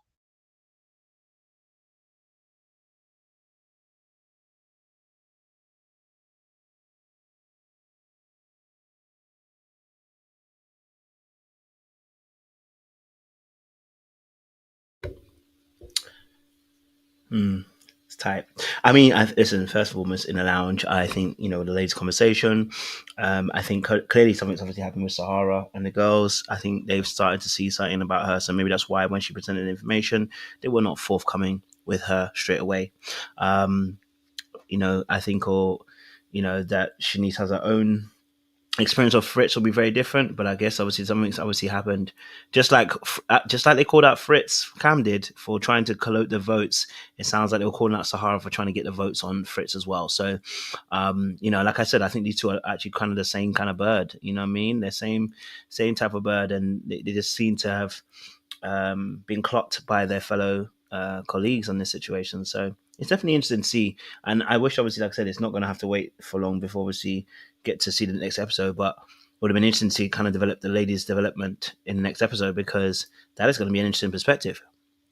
Now that potentially one of the men's going to go home. Sahara's obviously still in the show. She's not listening to Cam anymore. It would have been interesting to see what will happen with the ladies. But alas, we are where we are at the moment. But yeah, listen, it was like I said, it was a good episode. I actually really enjoyed this episode. I think it's so annoying that they've done this. They had good momentum, and I don't know what this is all about. So, like I said, somebody better been beating up to a pulp or something, because this doesn't make no sense. Any other thoughts on the lounge before we?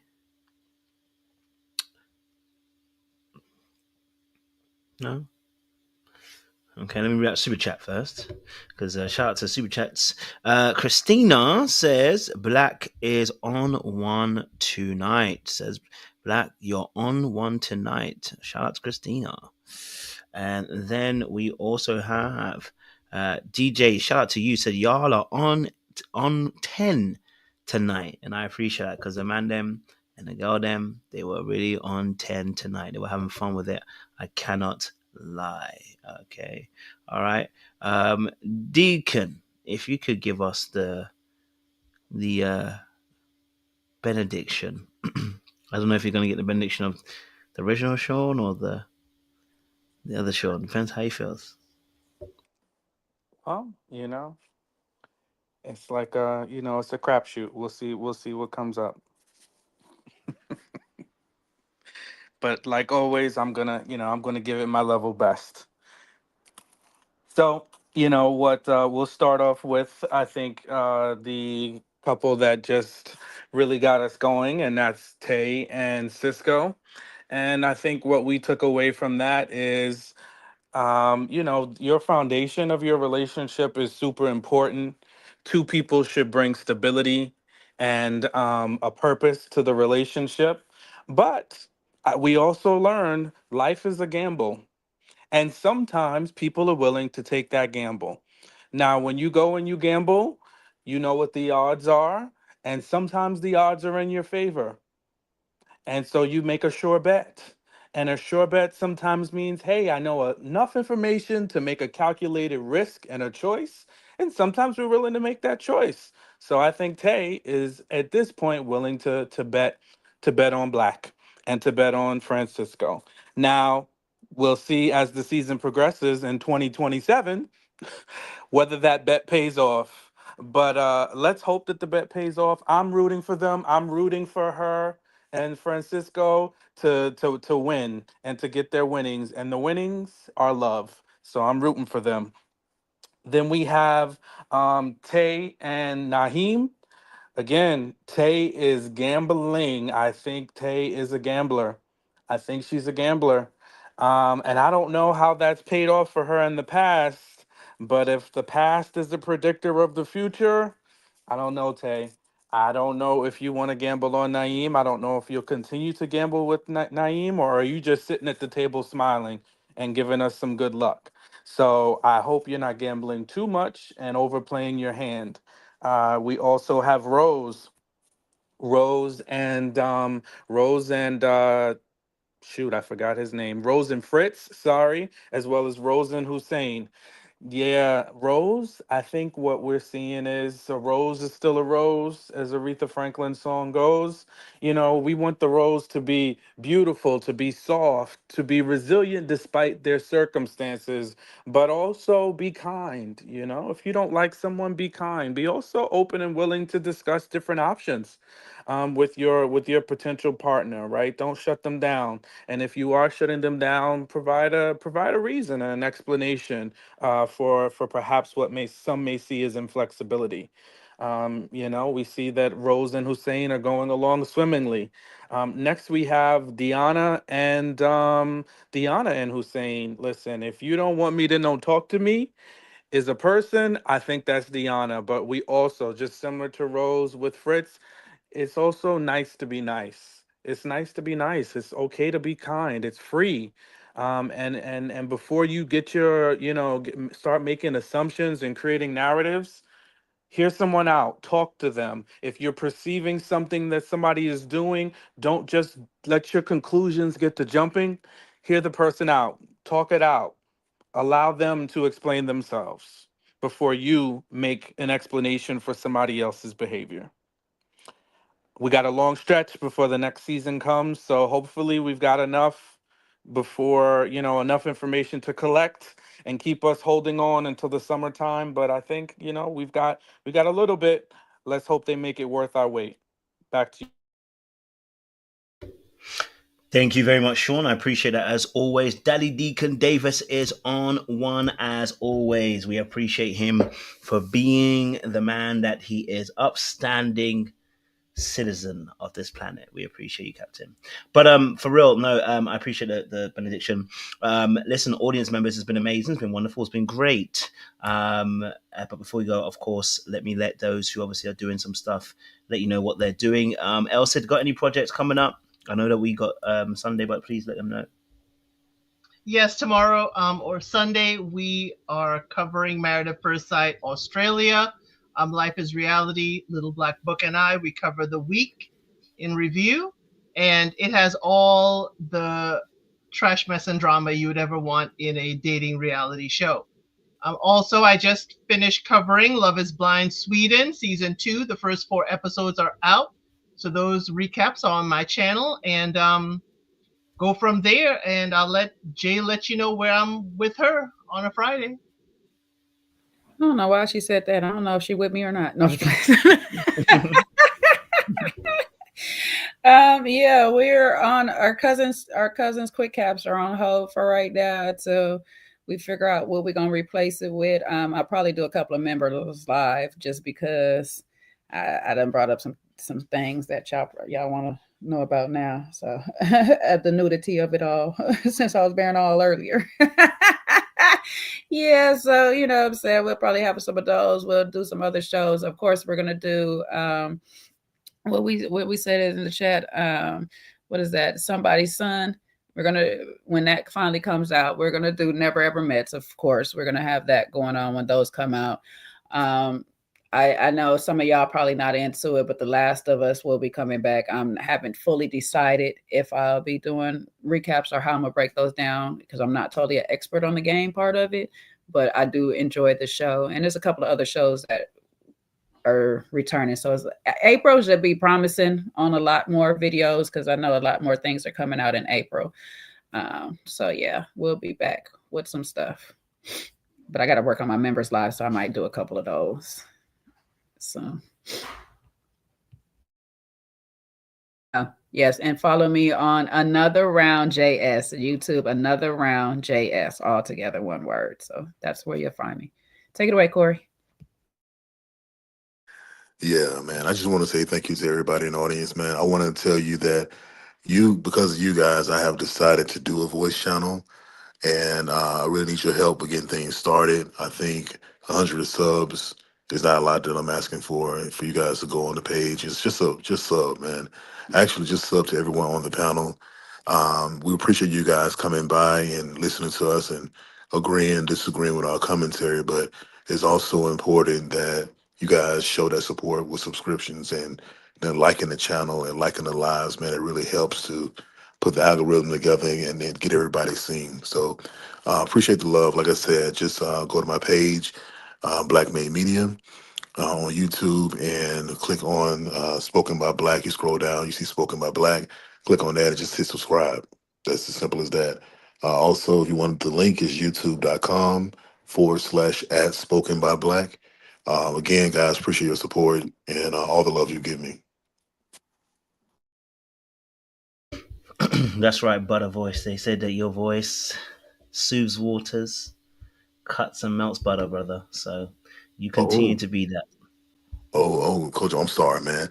There was somebody that asked what's going to be on the channel. What's going to be on the channel is I'm going to read poems, lyrics. I'm going to have guest appearances. We're going to do some reads together. So it's going to be fun, man. So I just asked you guys to go ahead and kickstart that off for me. I appreciate the feedback and the love. No, I'm definitely going to join you. I'm going to put my voice on as well, bro. We're going to do some deep stuff. Hey, let's get it. Let's get it. I'm saying some pausable stuff today, boy. Tell me one more time, Corey, where you find it on your channel because I'm already subscribed to the other channel. So where you find the other? Yeah, so if you go to Black Made Media, hit subscribe there, and then if you scroll down, you'll see Spoken by Black. That's the name of the channel. Spoken by Black. Spoken by Black. It's youtube.com/@Spoken by Black. Also. Yeah. Okay, now I see it. Yeah, found you. Oh, wait a minute. I'm already subscribed there. You trying to con me? I'm already subscribed there. Okay, good. Appreciate it, Jay. We appreciate you, Black Made Media. Thank you. Life or reality? Anything that going on that we should support you with? Just support the page, man. I'm going to be reviewing Married at First Sight Australia with El Cid as usual every week, and yourself, Kojo. Obviously, Ready to Love is taking a break, so with that, I'm going to be taking a break too. So I can't wait for something to come up. Never Ever Met, when that starts, I'll probably be reviewing that to a degree as well. So yeah, just continue to show love, show appreciation, like, share, and subscribe. All of our content if you're feeling it, and leave constructive feedback if you're not, and we can build. And no one's a finished article, as I've said before, so let's create a holistic conversation between everyone and some civil discourse. Like it. All right, listen, we're going to definitely chop it up, and I'm sure we'll find some shows to do on that Saturday, if not at least during the week. So I'll keep you up to date of what we're doing as well. So listen, audience members, it's been amazing. It's been fun. It's been great. It's been worthy of a good time. Okay. Listen, sometimes it's sad, but we are on a midway break, and I know. Yes.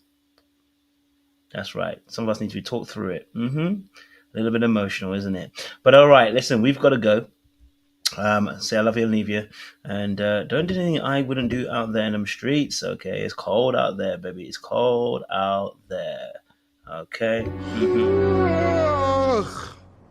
Are you done?